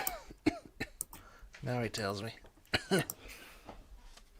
Am I back for everyone? Yes, you're back. Excellent. Hello. I am replenished with a stock of cotton buds. Brilliant. Ooh. Ooh. They are vital. Just look at the shite I have taken off. All factory weathering. But as I was saying, so that's one side of the smoke box there. Which is a bit, you can't see it, but on the other side you can see the difference quite a lot between the boiler and the smoke box there.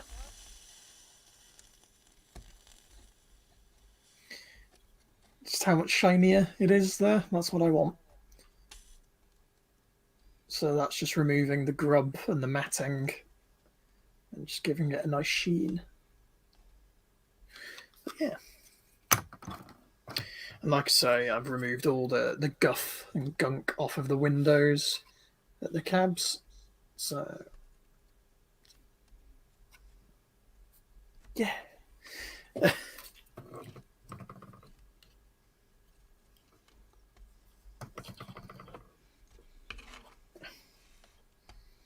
Meth spirits is a powerful tool.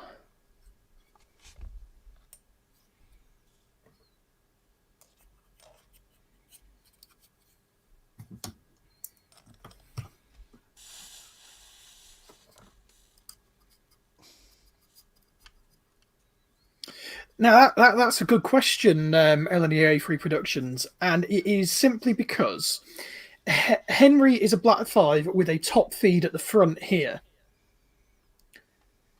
They have not, Hornby have not produced this arrangement of dome and top feed for a good few years. The only one I could find with the top feed in the correct place was weathered for a decent price. And I would rather do that than try and buy one with the wrong dome and top feed arrangement, and I couldn't be bothered waiting for one to show up for cheaper and not weathered. And to be honest, the There was an unweathered one, but it was a limited edition one, which was too nice to turn into Henry.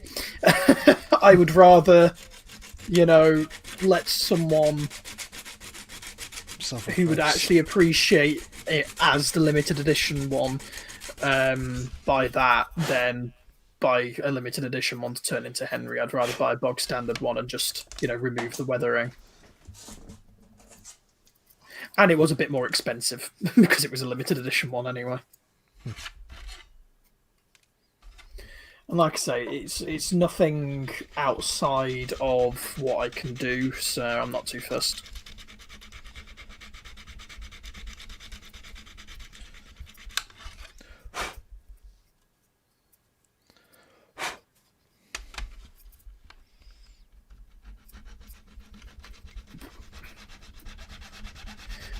And I'll be honest, I actually quite like the look of removed factory weathering from models because it does leave some in some places still, and it creates quite a nice sheen that looks like it's where the loco looks like it's been cleaned, but there's still dirt in the nooks and crannies, so it can work out quite nice actually.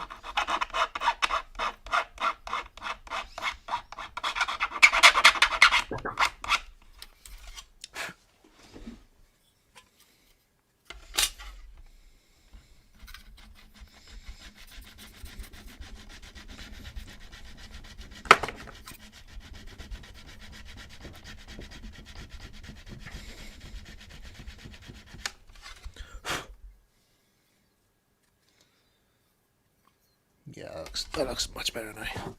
Just gonna try and remove all the handrails actually. That's probably a better idea. Just tidy up a wee bit there at the top. There's that triangular one. Oh fun, did that just... Oh fun. That's it. That's the one I'm looking for. I've lost a handrail knob.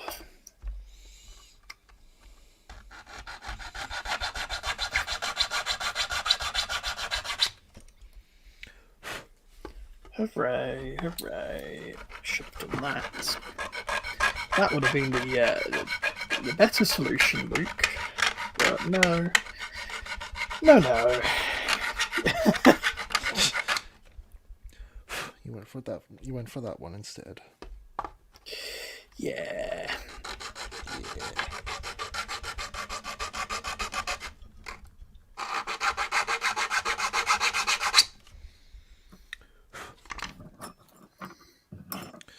Right, I just hope it's not gone too far. Right, you guys might not be able to see it all that well, but that's what I've done so far. It's not really good quality on that camera though, but yeah, if you can make it out there, I think that's probably the best way. You can see the wee lumps there at the side. These are bits here. So. Oh, lovely. Yeah. So I've got another 6 more to install. That's taking me this long.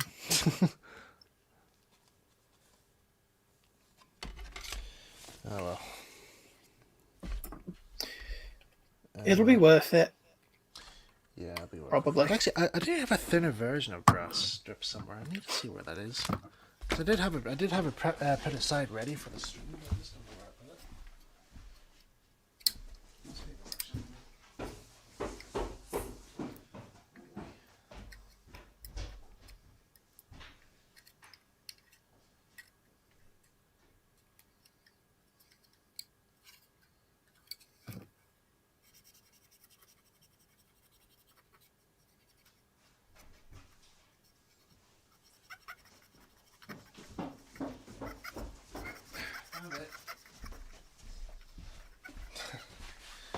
Right on the edge of the workbench. So maybe a bit more thinner version, and yep, right size as well, even better.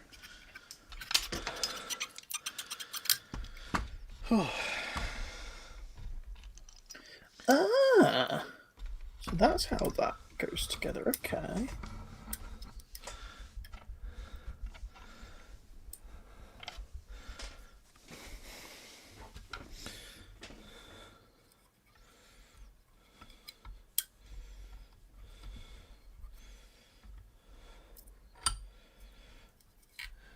bit of a Tim Allen noise there early on. Bit of reaction.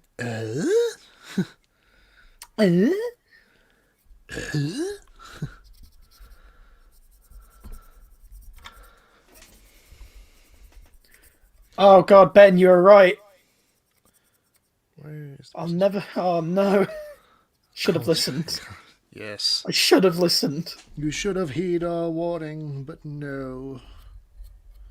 I am a fool. The big fool.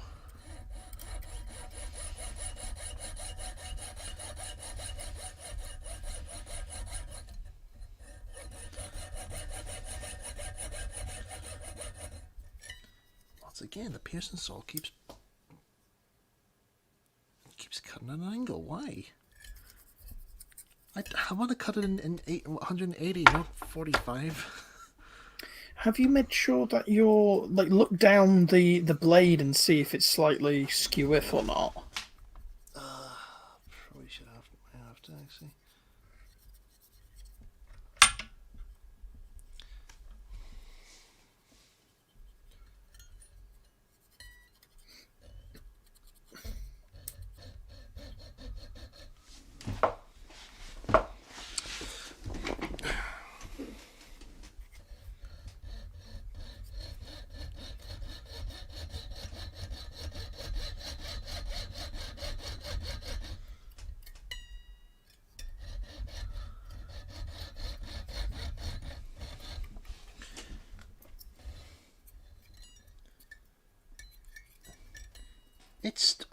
It's straight, and yet it keeps going at a 45-degree angle. Why?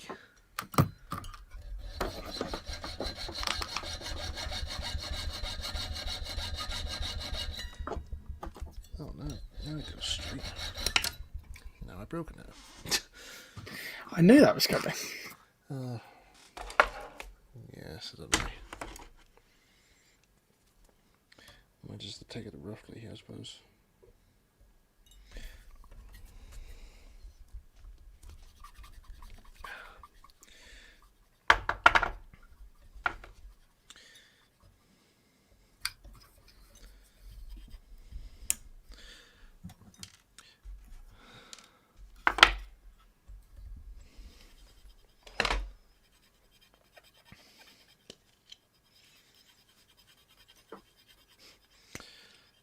Foolish fool, says Ben.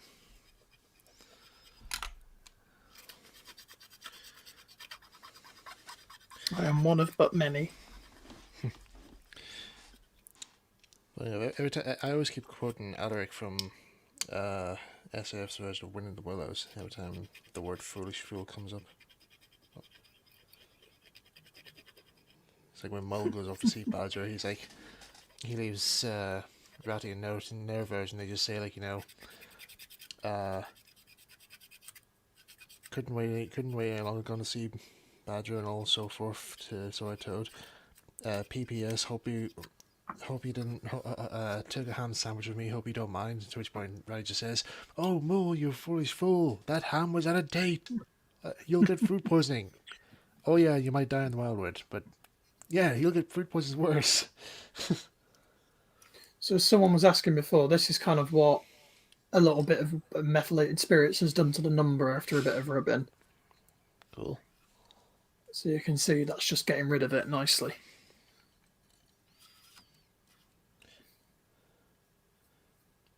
Funny, I did hear somewhere about using methylated spirits for a paint stripper, but I never really knew that would actually be possible. Well, less paint stripper is very good for. Well, I mean, you can use it to paint stripper, but I prefer using it for spot jobs, you know, like I've done at the smoke box and like I've done back here.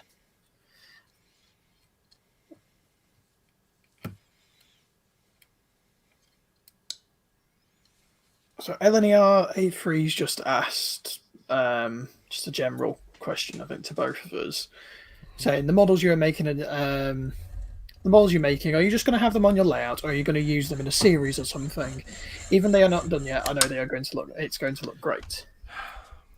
So obviously, a lot of the stuff you're making is for like branch line engines. Well, But for this one, here, this is for layout, isn't it? yeah, this is for Farquhar now there because you know, it's on my to do list of what models I've still got to make up for the layout.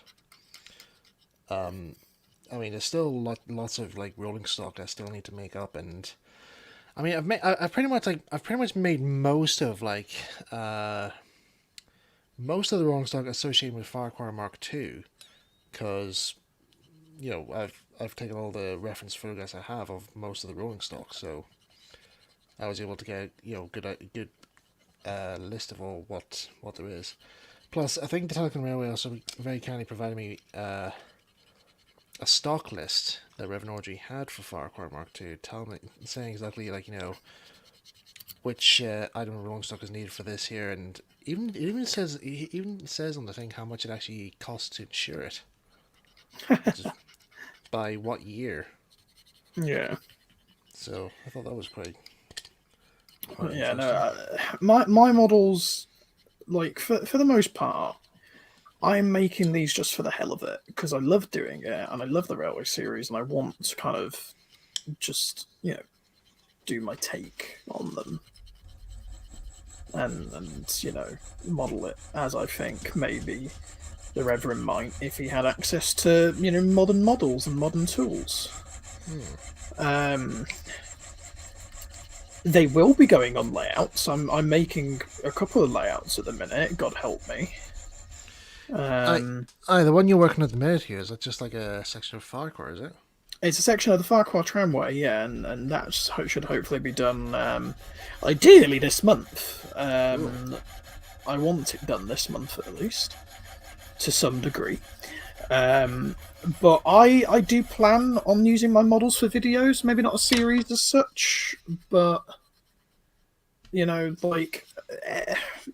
just episodes and little stories, and I might have something in the works. So who knows? Also, Becca, with the benefit of using like white spirits over a fiberglass pen is mainly because I don't have a fiberglass pen. I do now because I remembered I was given one the other day, and I've just never used it for this. But also, I think it is mainly it doesn't leave as much of a mark. It's very clean. But I will try fiberglass pen for getting the other number off, and we'll compare.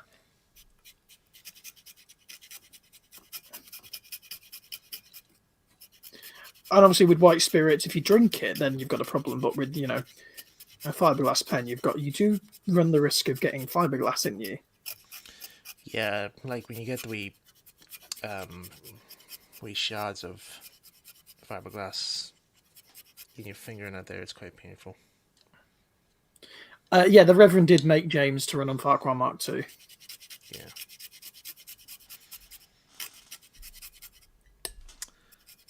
Frick's sake, I didn't even do anything that time and it broke. I'm not getting much luck with these blades.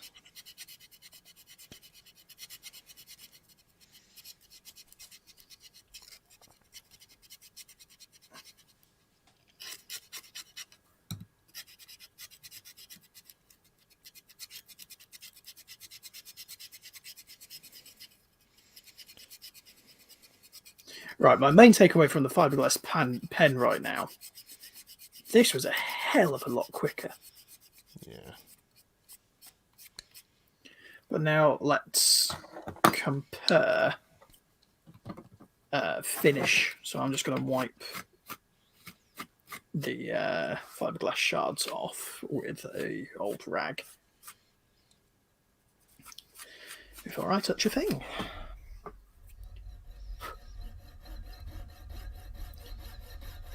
Okay, yeah, it's very fine abrasive.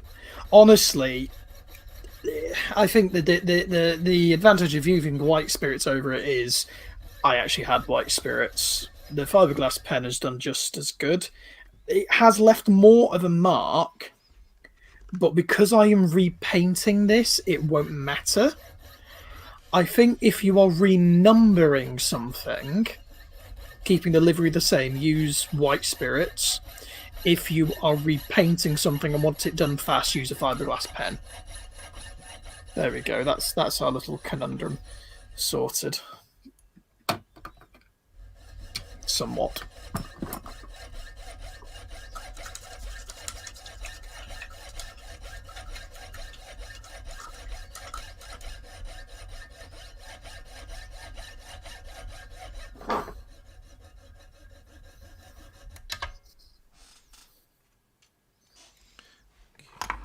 Getting up 4 more made.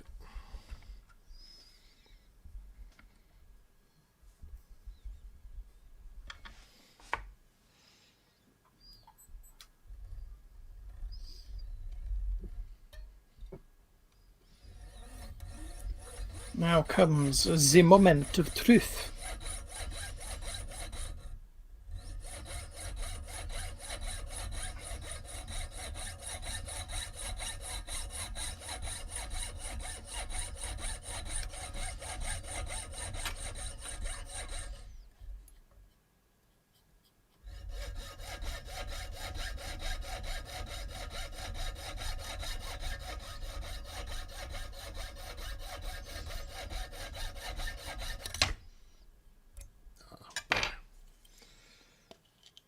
That was a slack version that time.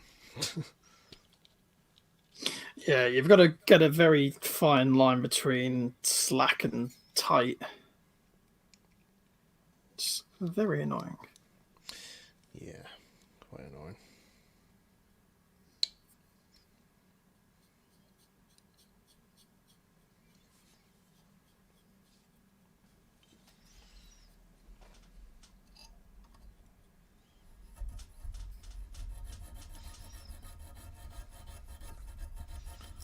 I use Citadel paints for my green.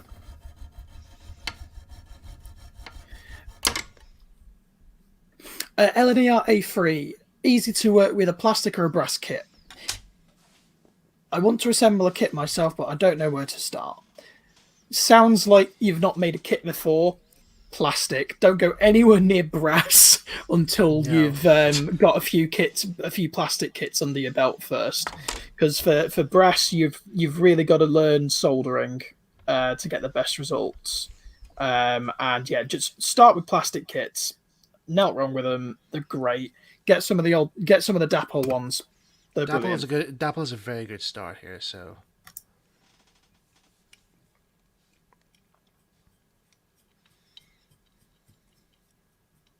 they do like City of Truro and a few other big engines. Those might be quite nice. Or a Lancashire and Yorkshire Pug is what it was my first plastic kit from them. Always a good one. I always buy the building kits from them.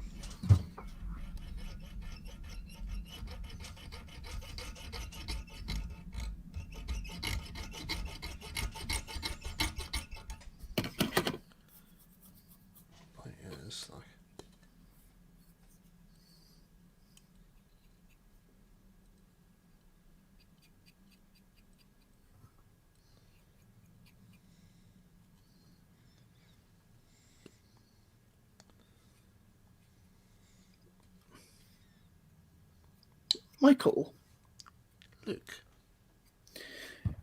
do you know how rare Larco saddle tank kits are? Just Stang is wondering in the chat. Very rare. Fun. Which ones are those? Are those the ones that the Reverend used? Yeah. Larco was a brand of kits like just very short. I think they were very short lived, but I think they did a series of like I think Great Western based ones. I think they did a Ginty one at one stage there, and they did Ginties, Panniers, and they did the Stockland 040, which was what went into making Percy. I did a last check up to see on Larco stuff. Didn't really see much online though. So though I did remember people actually did send me a message on Twitter saying, "Hey, there's a Larco loco body going on eBay here, Michael. You should probably get that for your replica." I'm like, well, I've already got a 3D print version at the moment, so I don't know. Should I? And I looked at it and I thought, well, I'll give it a shot. Priorities. Yeah. See, I wouldn't mind, like, when it comes to finding stuff, like, you know, I would only go for it if I really, really need it. Like, for example, the Repaf Thomas model, I got that there. I got my first one because it was at a buy it now setting, and my dad got it for me for Christmas. So I thought, so yeah, I just thought to myself, well, this is actually quite a really good time, like, you know, timing for this thing to appear, and so. And yeah, that's what became Thomas. Needed a wee bit of a tidy up and replacement chassis for smoother running, but overall it was quite a good deal. And within time, I soon got another one from another eBay seller.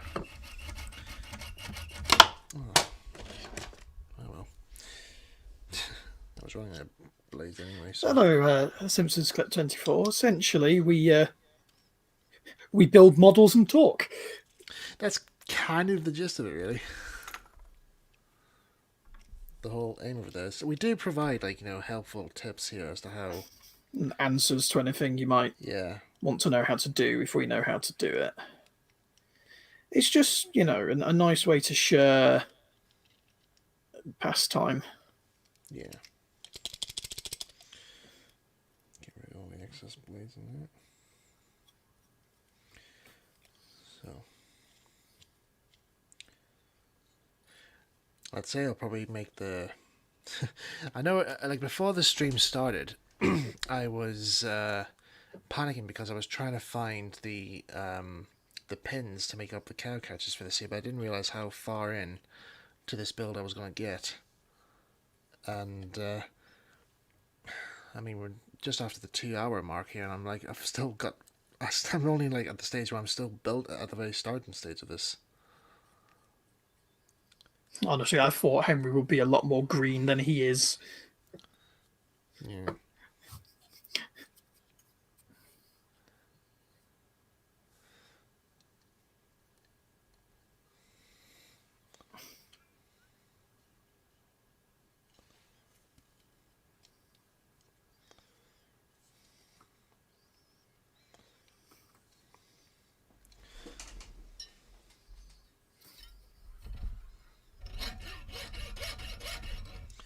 Let me see, how many of these did I make?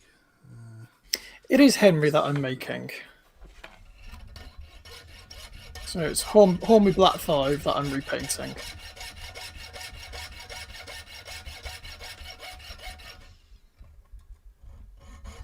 And doing multiple modifications and bits and bobs.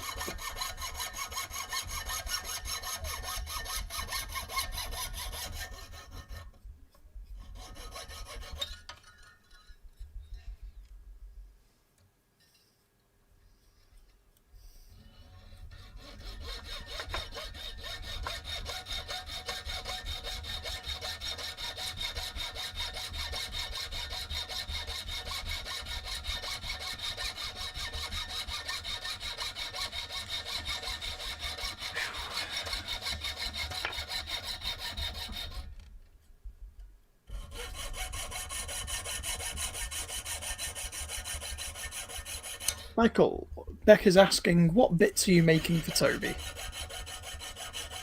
These are they're like little... Hang on a second.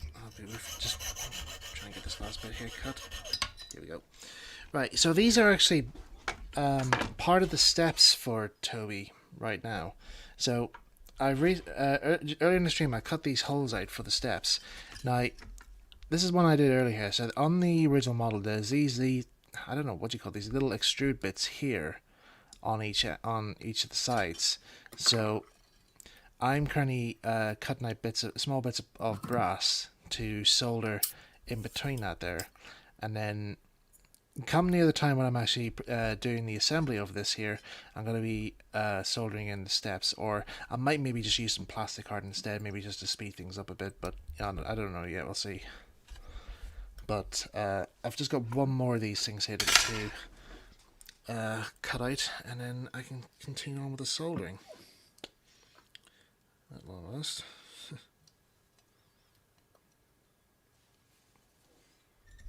Yeah, LNERO 3. The Hornby Henry it looks perfectly fine.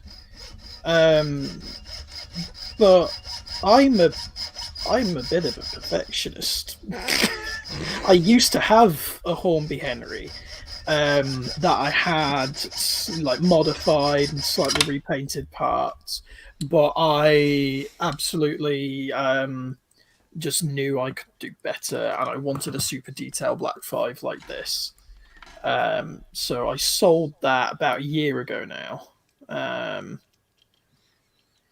And I bought this last week. So here we are. Yeah, it's one of those things. I remember in the old days of model train form, there was a sort of Very far beyond before my time. yeah. This is like during 2007, 2008. When Henry Blue and all was still doing Thomas modelling and so forth. God, those days were fun. Anyway. I remember seeing his contents on YouTube when it was new. I think somebody actually has managed to back it up there and put it on YouTube, which is cool. I think so. He's embarrassed now to see all that stuff now. I told him not to be embarrassed because it's, what actually... A lot of people's childhoods. Yeah. So, Harry Slow knows what I'm on about, yes. Because he's an old MTF member. But, there was a thing that I used to notice that everybody seemed to be modelling used to be modelling in the same pattern. So say if you were modelling like Railway Series, the first model that was always made first was either a Duck or Oliver. Because you can get a ready to run pannier. Very easy. It was like, yeah, very easily. And, basically the Hornby 14XX. That was Oliver. Just cut the face off. Sound boxes, blah blah blah, paint job here and there, touch up, and that's you. Then after you finish that, the next stage is to model Henry, and exactly the method you're using. Get a super detailed Black 5, and just paint it green. And if anybody was doing the Scullery Railway, it's always either Peter Sam or Sir Handel to go first, or Reneus. Because you've got the Chivers kits and the Gem kit. Yeah. In fact, Chivers have now brought back in the Sir Hayden. All of those stuff. Yeah. Which is quite exciting. Right, I can resume again from where I left off now with my soldering. So, make sure I have all the bits. Have I got all the bits, please? I see I have. Yes. Lovely jubbly. No more blade breaking for me. Save that for cutting like this. Right. Fiberglass pencil. Already discontinued again already. What? Tidmouth Yard just said. Flip me, that didn't last long. I doubt it's been discontinued. I think they've just run out of stock. Sold out, I suppose, because of the high demand.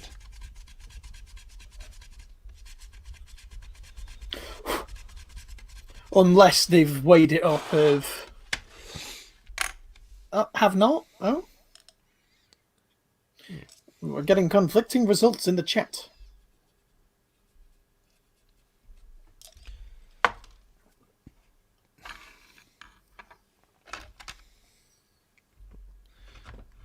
Just noticed the camera was looking that way. Yeah, out of production isn't entirely out of, not discontinued. They've run out of stock and they'll probably just, wait until the next big thing. Until they say that they're retiring, like, the mould, I wouldn't say it's been discontinued, but who knows.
Question for you in the chat, Mike, All right. from Citizens Clips. Think more about, because are you doing the submissions at any point? You know, where people can show off theirs at the minute or not? Do you know what? I'll leave it till the last week of Models Corner. Yeah. Because there's been because recently with Branson Engines and also with an upcoming bit of work and all I'm doing as well here, I'll have to get ready for. You know, I haven't really got much time to actually hold a showcase right now. So, but I will bring back the showcase at some stage. Yeah. Just not just right now.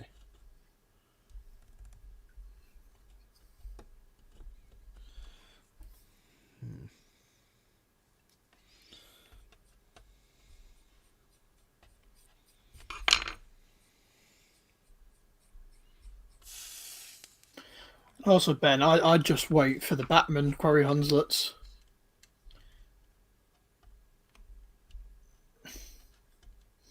I'm planning to put a face on my Henry, but what I do is I design my own 3D faces and 3D print my own.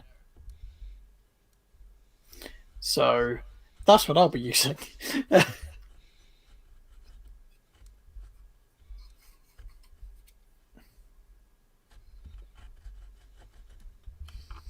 Because I base mine off of the Railway Series illustrations directly.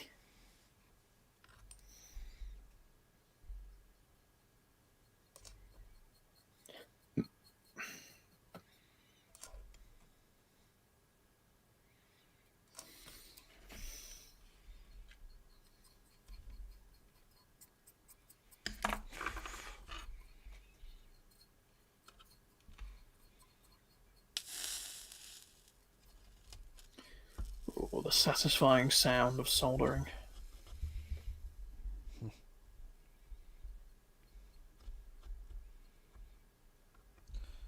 It'll be satisfying once I get a good flow going.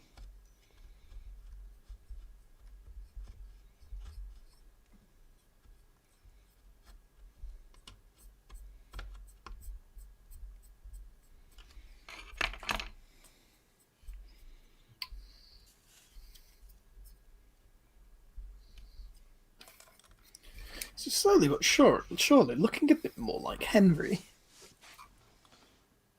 It's getting there. Slowly but surely.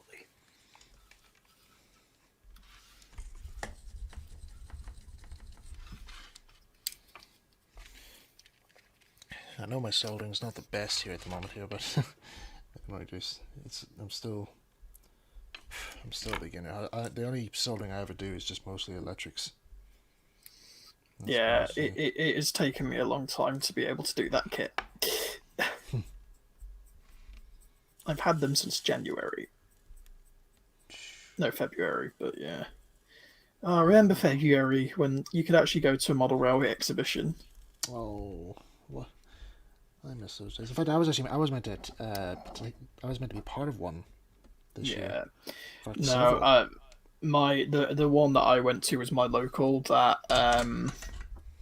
my club runs, and it was the last weekend of February, so it was literally about a week or so before lockdown. No, about 2 weeks. But yeah, no, pretty insane. And it was a good exhibition, so, it was good to get that in. But also, yeah, DL.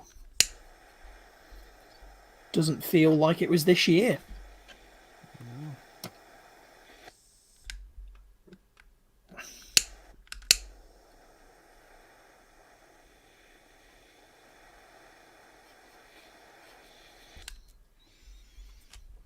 That seems to have helped.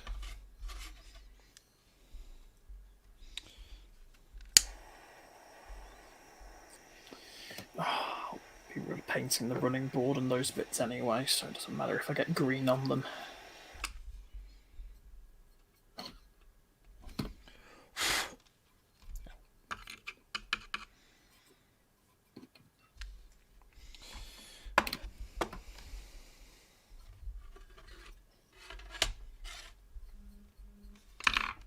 keeps...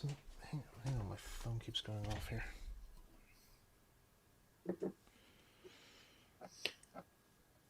Someone in the chat that found your number.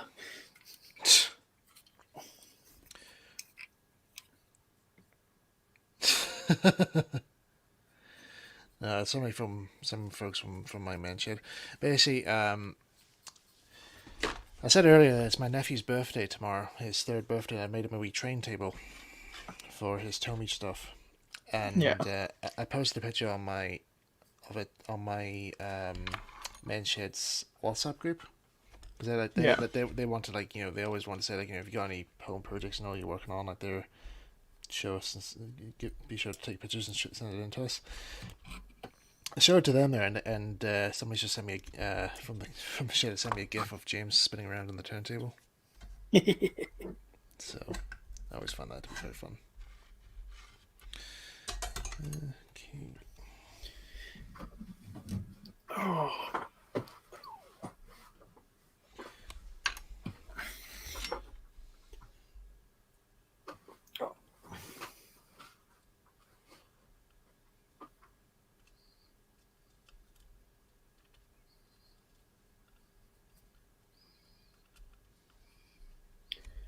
I would very, very much like to meet Frank Welker, Ben. I've met Peter Davison, so I'm okay there.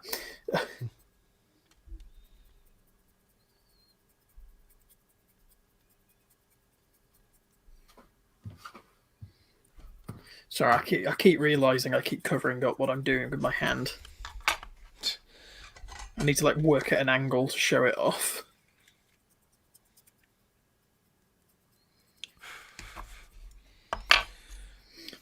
The way I paint a model is, like, especially if it's a brush paint, is just a very thin coat first, so that looks absolutely shite. But build it up and build it up, because you just don't want too much paint on at once, because then you've ruined it.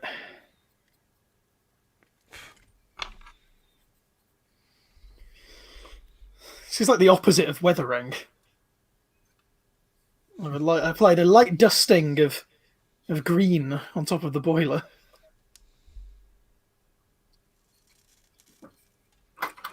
Just 1 second.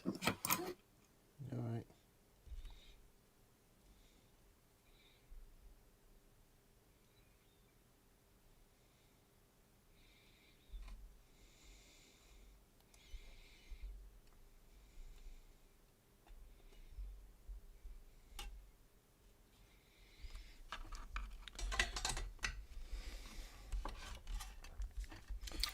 I have been gifted with cake and toffee.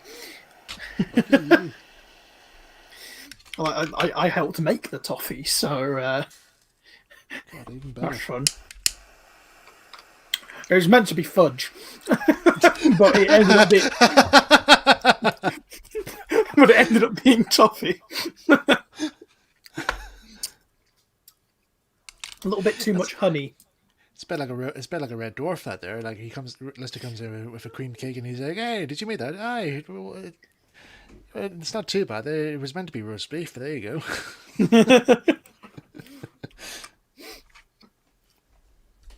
Yeah, it was meant to be chocolate and orange fudge, but now it's a very nice chocolate and orange toffee.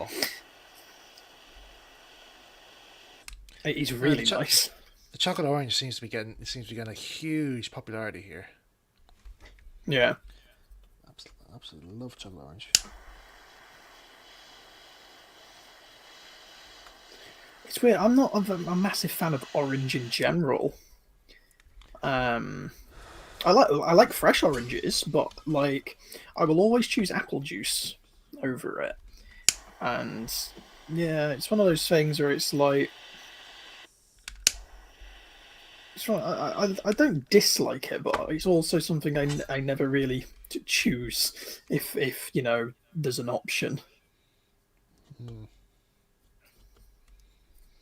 But chocolate orange is very nice.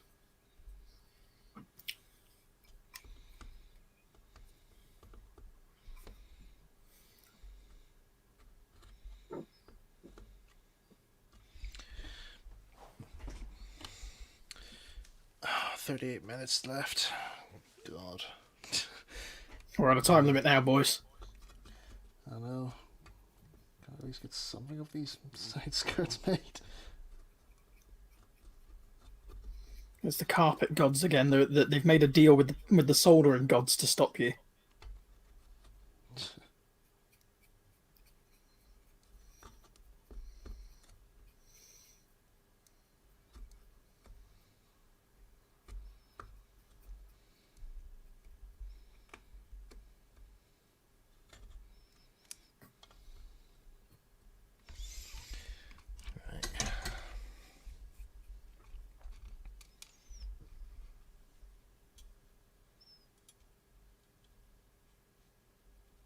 God, that brass is hot. Haha, look at that. Ooh. Very nice. I do actually really love how this shade of green looks on camera. I'm very happy. It is the same green that my Percy's in. Oh, thank you. My chair slightly broke. The chair's Well, no, nice. it started. I was slightly sat to one side too much, so it started to topple. But yeah, there we go. That's the same shade as Percy, but Percy looks a little bit darker because he's had a weathering over the top.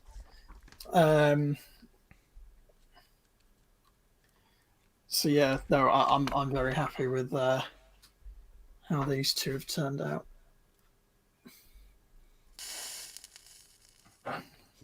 Percy can stir at the cake. Got a massive lungful of that one at the time. No, it's not, Max. This is a normal Hornby Super Detail Black 5. Yeah. So the Hornby Henry has the wrong dome and top feed arrangement for Henry. If you're doing like proper railway series, like to the illustrations and the descriptions.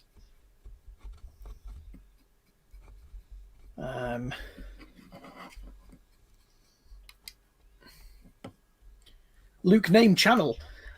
This is Explosive Cookie, which I've had as a username since I was like 9. Where did the idea come from? It's Explosive Cookie. So, do you know Tom Scar? Oh yeah. YouTuber. He had a like group of people called Cake Bomb. Oh yeah.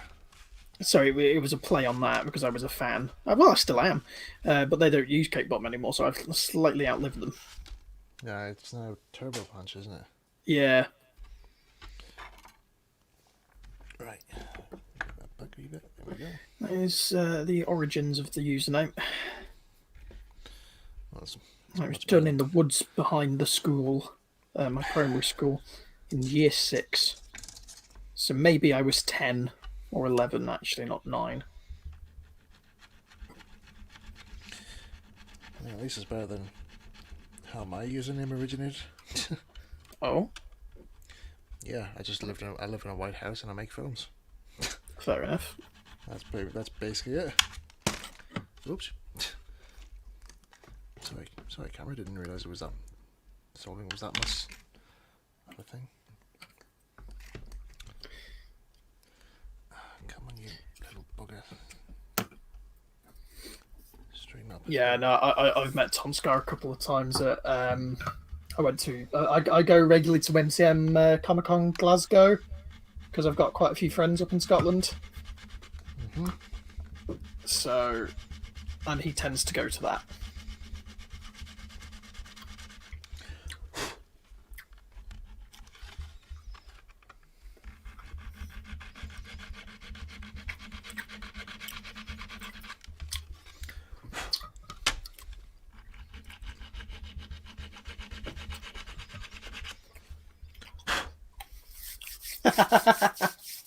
What?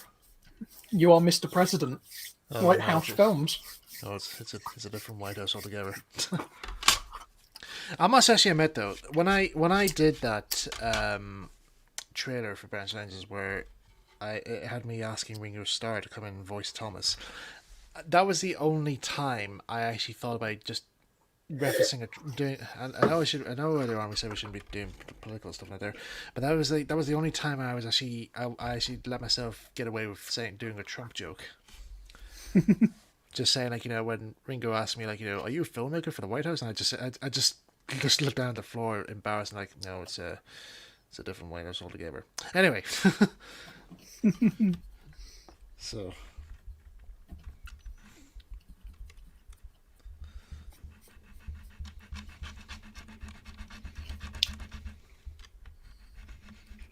I haven't bought Muffin Time, but it is something that I do want to get.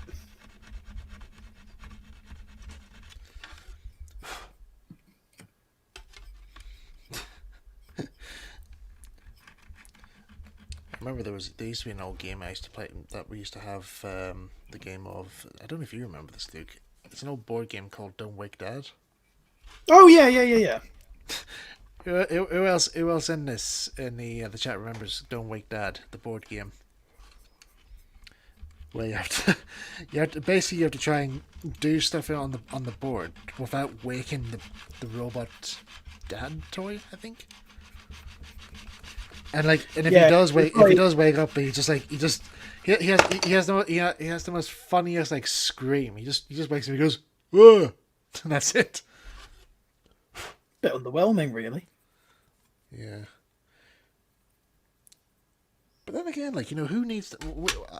I actually had a real life version of the game because like my dad used to work very early in the mornings at his work. He used to do like fruit and veg imports,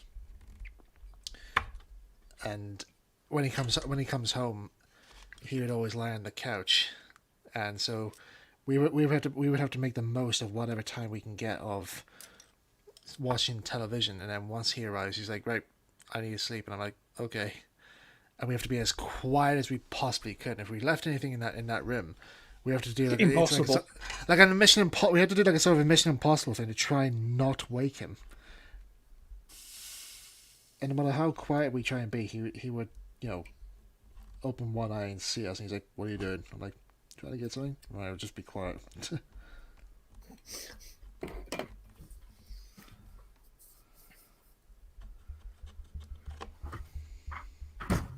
Ow. Yeah,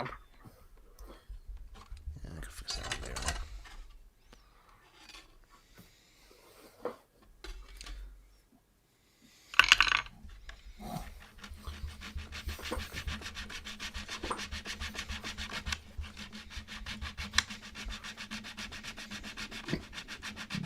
Pardon me. Oh, sorry. You are excused for now. Oh, okay. Slightly terrifying.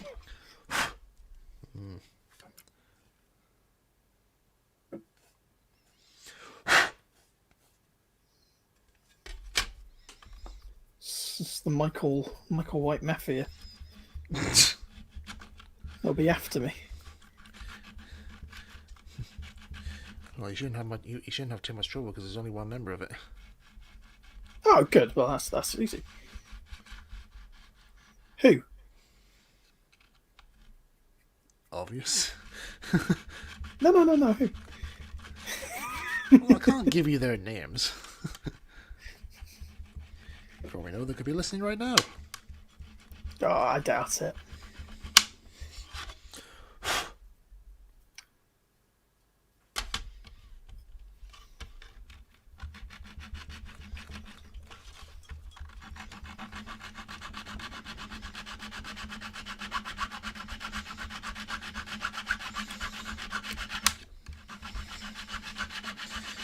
All I can say is just be careful the next time you drive into a tunnel. Might be a bulldozer at the other end. Oh, okay. Great. I'll be watchful. I'll be watchful and mindful of that. Excellent. Thank you for the tip off. That's all right, mate. I will now fear for my life every day.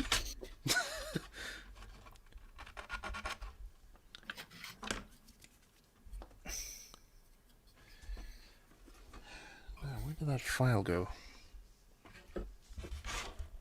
Ah, there we go. There you Is go. it in the filing cabinet? Oh wait, no, the file's here.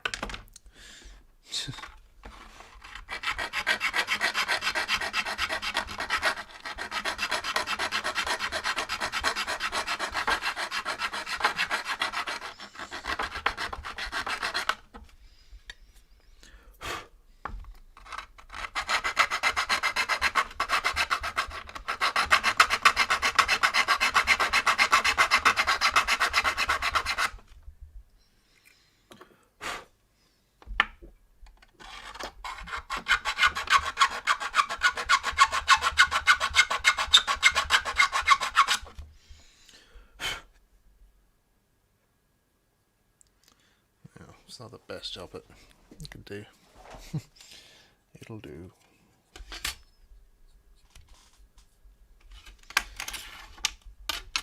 Right.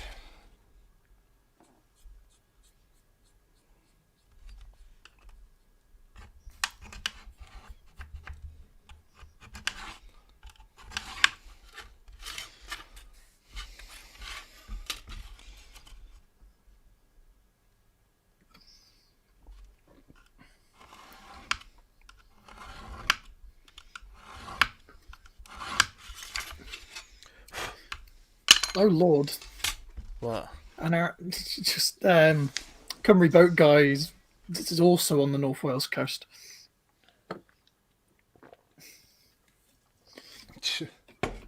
I'm going to be hunted down.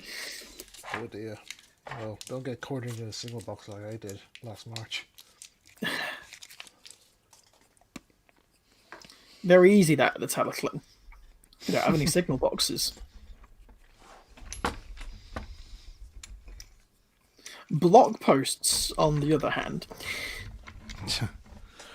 No, it's funny though, because like when I was last at the Talyllyn Railway, I didn't know that every Thomas fan was actually going to be there on the exact same week. Oh, So, when was it? I don't know, because I think I arrived maybe by like when maybe yourselves and Max or some whatever were there, or Dan were there, and I arrived the next day. With my Oh, mum was and this dad. 2017? Yeah. Yeah, I know when it was, because it was me, Dan, Mayo, Scott, Robert, and Toby.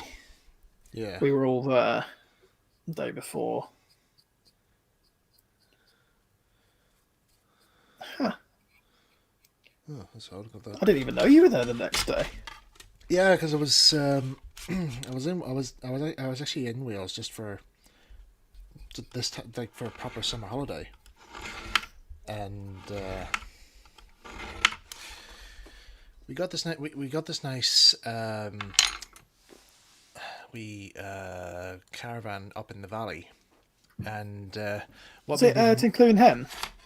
to be honest, man, I wouldn't really know, but what made it really special for my mum was, and she loved this for the time, was that it had a hot tub. This cottage had a wee hot tub built into it outside, and she made me go out and test it in the pouring rain. She would, but I'll be honest though, like even though it was in the pouring rain, I just sat there and I actually was really enjoying myself. I thought, oh, this is really nice. I mean, yeah, the top, my head is absolutely freezing in the cold rain, but oh my god, it's actually The paradise. contrast. Yeah, the contrast is workable. LOL was, I don't know about LOL, but also I am using acrylics on Henry. I'm not a massive fan of enamels, honestly. The only enamel I use is for my Northwestern Blue, which is a Phoenix Precision one. Network Southeast light blue. But that is the only enamel I use. It's because it's perfect shade for me.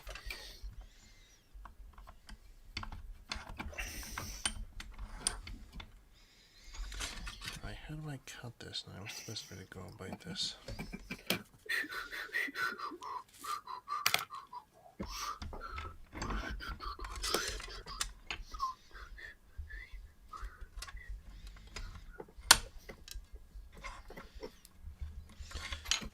Let's go with this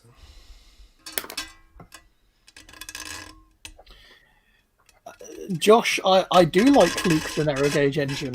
It's a Kerr Stuart Wren, and I like those, and it has my name.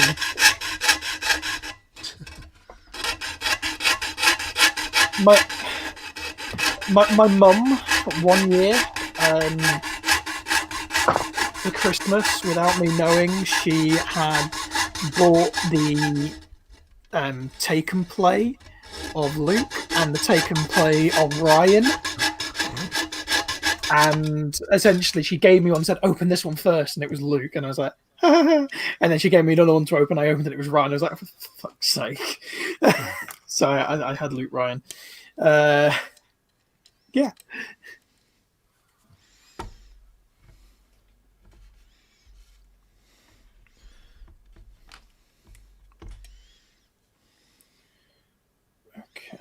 Okay.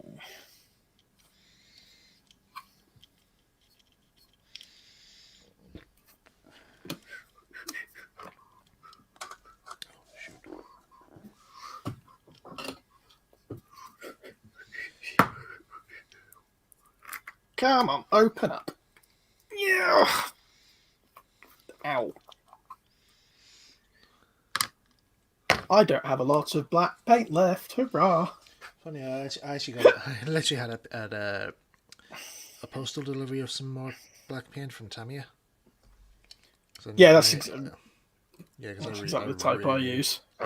Yeah, because I love the Tamiya paints. Yeah, I actually found that the Tamiya's brown is actually a good shade. It's actually the perfect shade for Toby. X-9. It's a perfect shade.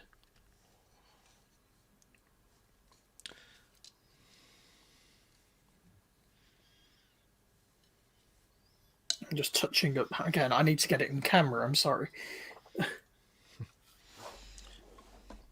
Essentially, just going to touch up the roof where the green has spilled over. What are the chances? Oh, did it break again? Nope. I put it upside down. Oh. Well, it's a 50-50 chance, I imagine. Well, it's the first time for me. I've never actually put it upside down in my life. Until now.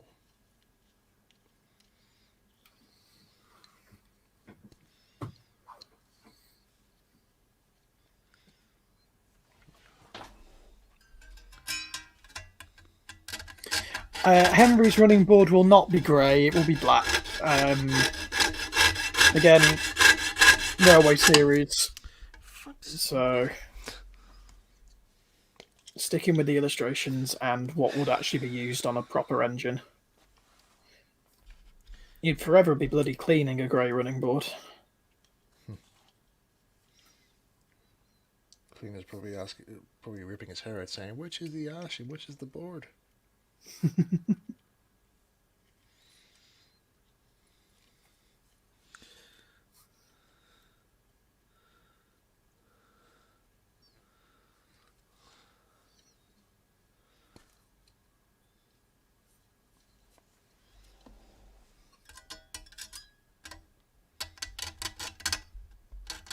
That's a lot better.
Goodbye, Tank Engine Fan 01. Thank you for coming.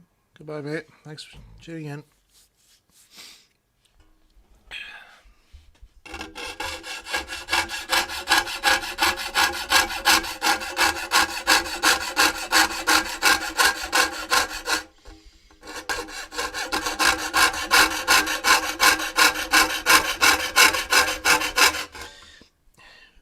This is all going to be like very rough here after I finish cutting it out here, but I've got a wee belt sander that I can put this under and smooth all the edges out.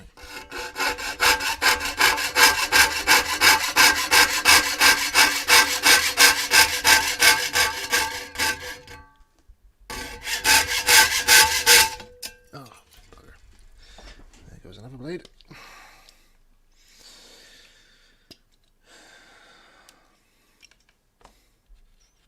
Another one bites the dust.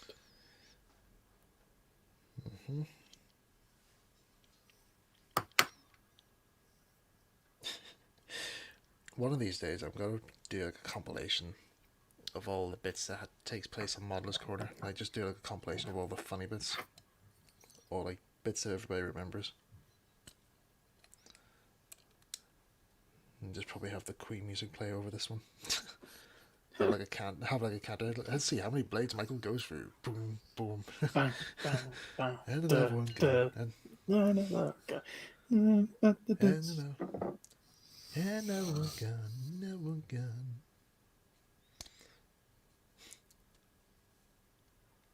Oh, that was satisfying.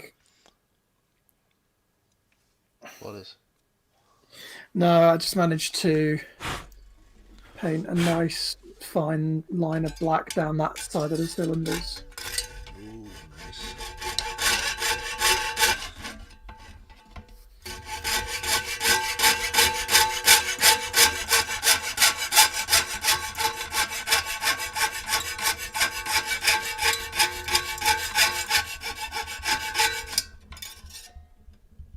I'm afraid to say I've gone through this camera battery as well. It's flashing red again. My God.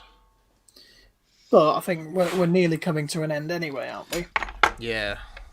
So Once I get these cut out. yeah. If it goes again, then that'll probably be me done. But yeah. Yeah.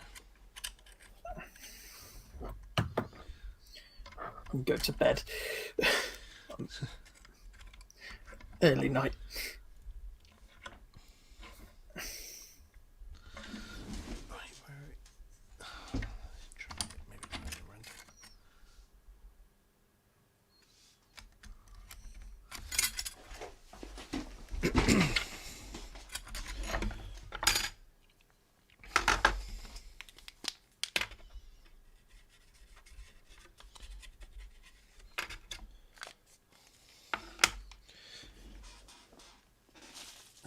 Fuck.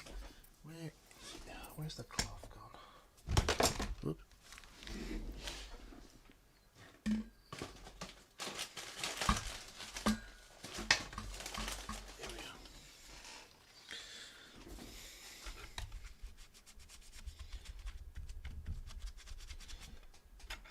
Didn't really work. Oh. Yep, there it goes. Oh well.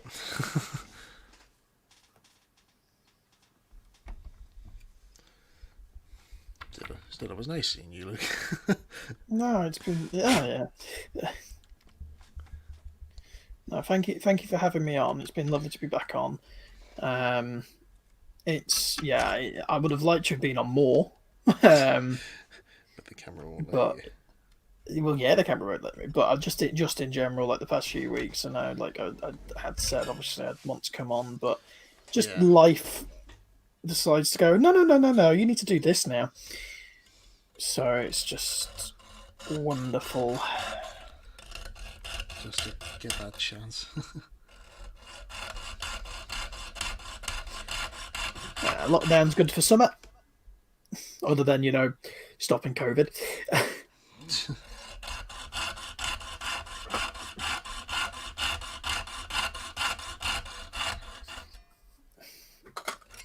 Yeah, the problem with my other camera is Oh, actually, I can move this one out of the way now. It's not working. There we go. Get back. Here I am. Ah! It's hideous.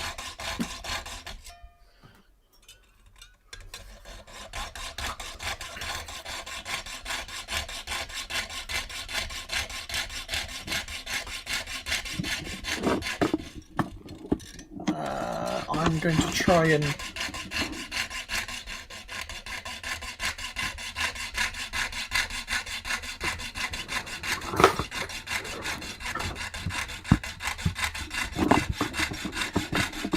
I'm trying to do this in a way so you can still see. There we go.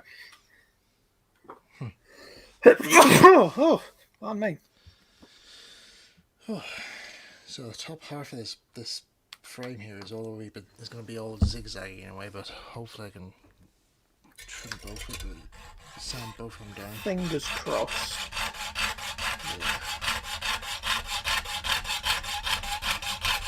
I might make a spare one of these anyway out of plastic, just in case, like if anything should go wrong, like, you know.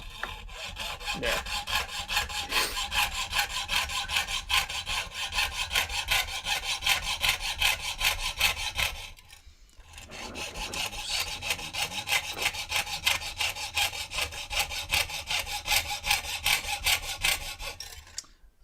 No. It's gone offline now, it's ruined it. No, for fuck's sake. Really not having a good time with them, are we? No, after all that painstaking out there, it's just ruined it now. Maybe I might just have to make this again out of plastic card, I suppose. Speed up the process and just make the cow catches out of pins out there. So I'll get through the rest here and just... maybe not. Doesn't sound to be going your way. Nope. And which is even weird now because I'm on. This is the last blade now. I'm putting on.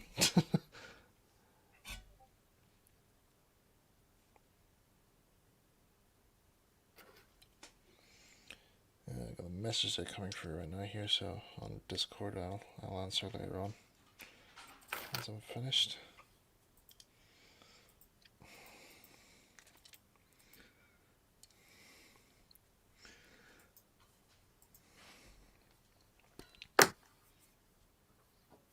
Where do I put the instructions? It's always a good question. In the bin, most likely. No, there they are. Put it upside down again.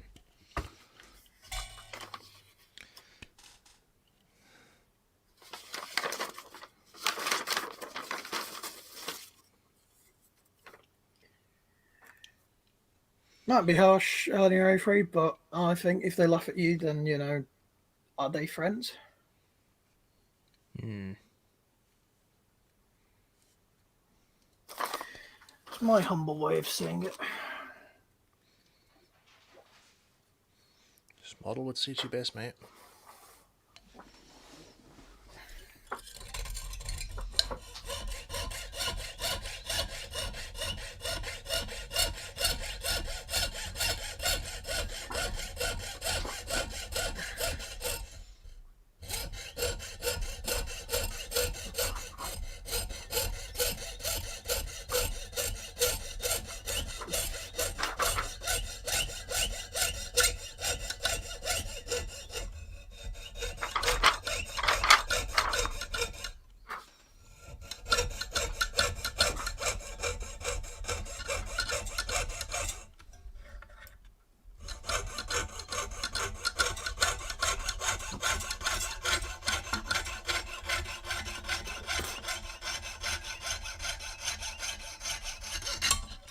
Oh, there we go.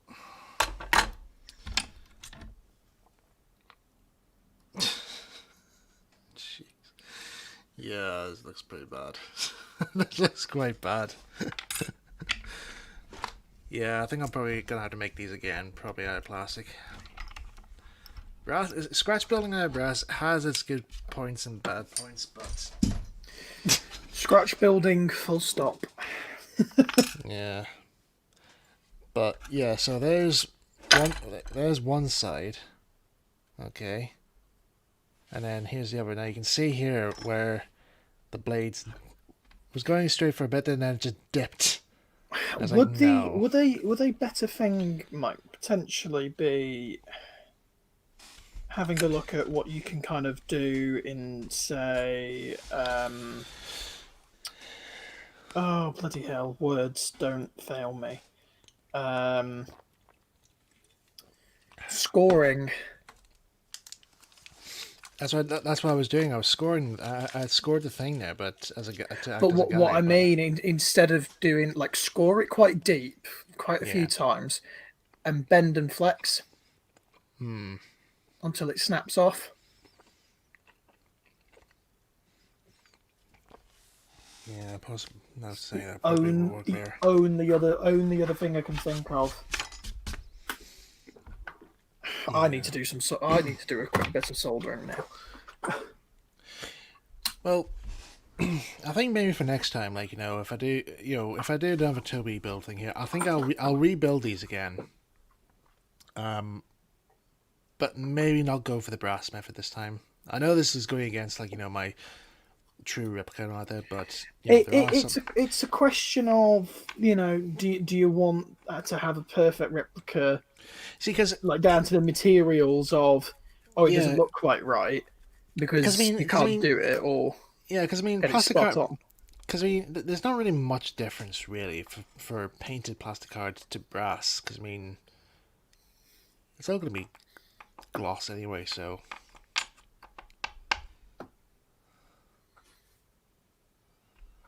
But yeah. Ah well, it's 3 hours. I'll never get back. And it cost me 50 blades. I don't know how many blades I went through. But yeah. Next time I'll go for plastic card. Anyway. Got 4 minutes left. What else can I do on this? Well, I suppose I might as well, since the soldering iron is still hot at the moment, I might as well just do a quick demonstration about it. You okay? Carpet gods. Oh god, no.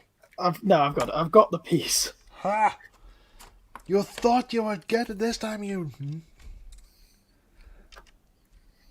But no.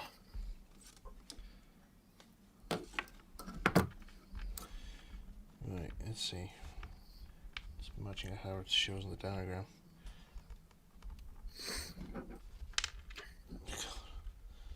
God, how long ago? Ow! How long ago did I last do this? Well, I might as well do a Blue Peter moment here because regarding to the side skirts not there. Here's one I made. Here's one I made earlier with cow catchers already fitted onto it. So yeah, this might look a wee bit better in all fairness, but this was a bit of a pain to get through. To get to this stage, it was quite a bit of a pain. So again, I might probably just redo this again in plastic art, but like I said, oh, you alright? I found the handrail knob. Woo! Fuck you, carpet gods. Sorry. You won't get this time, you bastards. That's made me happy. Might as well change my camera here for a second. There you go. Hey, so you'll never take it this time, you bastards. Something else is going to go flying now. I can tell. It is sod's fucking law. Well.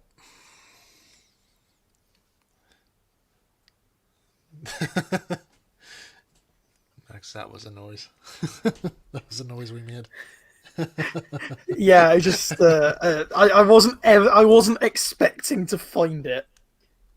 Expecting to find it.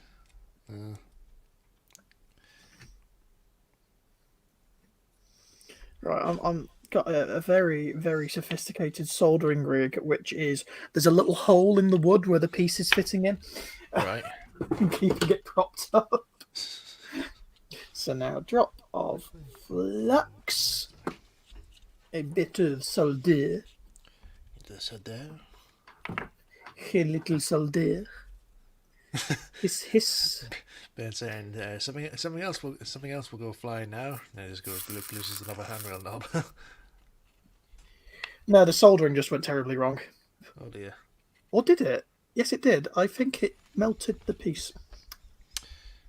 Ha. Yes, it did. Excellent. Dear. Well, that's the end of that one. Win some, you lose some. I had the soldering iron slightly too warm. Because I had been working with pewter, and this is white metal. Yeah. Oh well, we make mistakes. Mistakes were made to be made. And actually, it means if I cover the whole thing with solder, I don't need to paint it. Because it's meant to be silver. I just realised how this is actually quite small. This version here is actually quite smaller than this one. Than this is what this was meant to be. Actually, how would that actually look? It's in the right size as well. Oh well. Actually, hang on a sec.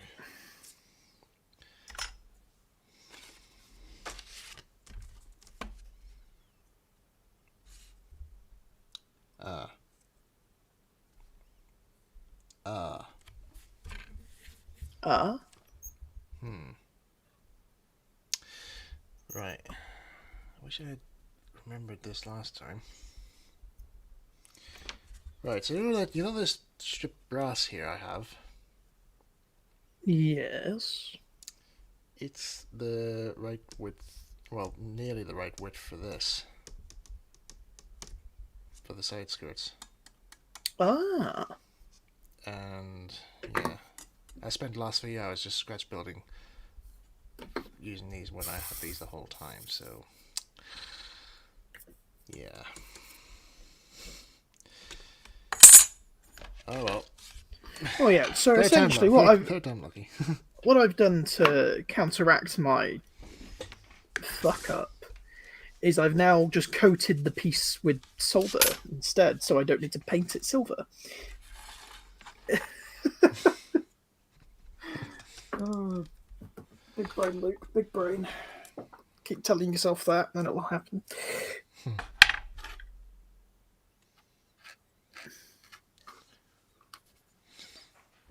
Yeah, I might try and see if maybe I can use this again, try and scratch build these again here and just make this work. I know it's possible. Yeah, if the Reverend Audrey did it, you can definitely do it. Yeah, I think I'm trying to remember I'm just going to look at the instructions. Where did he get the brush sheet from anyway?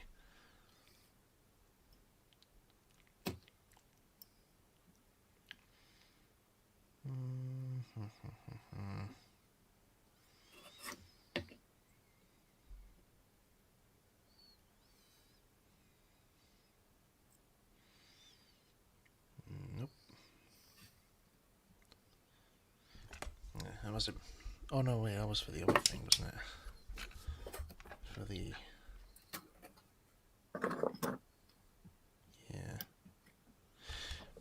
aye, because I thought the side skirts at first were made from an old battery, but that was actually for the underframe hang for the motor.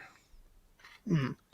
It was actually from an old dry battery, so I'll just have to ignore that. But I'm not using that there.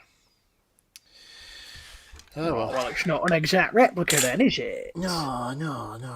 Well, I'm using a new modern day motor anyway, because Romford motor bogies are hard to come by these days now. So very true. Very true. Yes. Anyway, we've now come to the end now, Luke, of Model Corner. We're 3 minutes past 10 here, so we might as well finish up here. Well, and let's show off just what we've see if I can succeed in not melting white metal this time. done. All right. Well, whilst he's doing that, usually at the end of Modeler's Corner we do like showpieces saying like what have we done, what have we achieved at making this these last few hours. Yeah, not really the best, I suppose. Ah! You alright? I take that as a no. It worked, and then do you want to know what happened? What? The whole piece stuck to the soldering iron, Oh no. so it slowly melted. I'm not. Yeah, I shouldn't have turned on the soldering iron. This is my comeuppance for finding the handrail knob.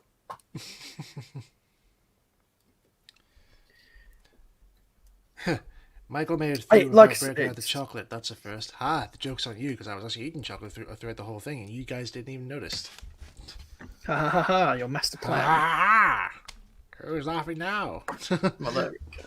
That's the end of soldering. Never again. Not happening. Not today. Yeah, for me, It would have been fine if the piece didn't stick to the iron. For me, that's the end of trying to make these from scratch using a sheet of brass. When really, I actually had the strip wood right there with me at the right time. So, oh well, what can you do? Remember next time. But I'll probably I'll try and see if I can get these underframes made up. Maybe at some point then, maybe before the next Toby build stream. But yeah, hopefully maybe in the next one here I'll show you guys how to do the cow caches at some point, and then get on to like the final assembly, I suppose. But yeah, that will probably do us now for Model's Corner. So thank you guys for tuning in and keeping both me and Luke company with your questions and comments. And I'll move the light out the way. yeah, No, it's very, very intimidating. Tell us what you know. But yeah, so next week on Model's Corner, I'll be back to the usual, group sessions and all that there. So Tom and Ben might be back with us again, and Chris Casey Jr. might be back with us again here as well. So see how he gets on. I don't know if I will. Okay. So all depends. I would like to be, but we'll just have to see what life says. But yeah, so we'll see you guys next week. Thanks again for tuning in. Sorry for wasting you guys 3 hours on this. I'll make up for it next time, hopefully. Alright guys, take care. We'll see you soon then. Farewell. Ta-ra. Bye bye.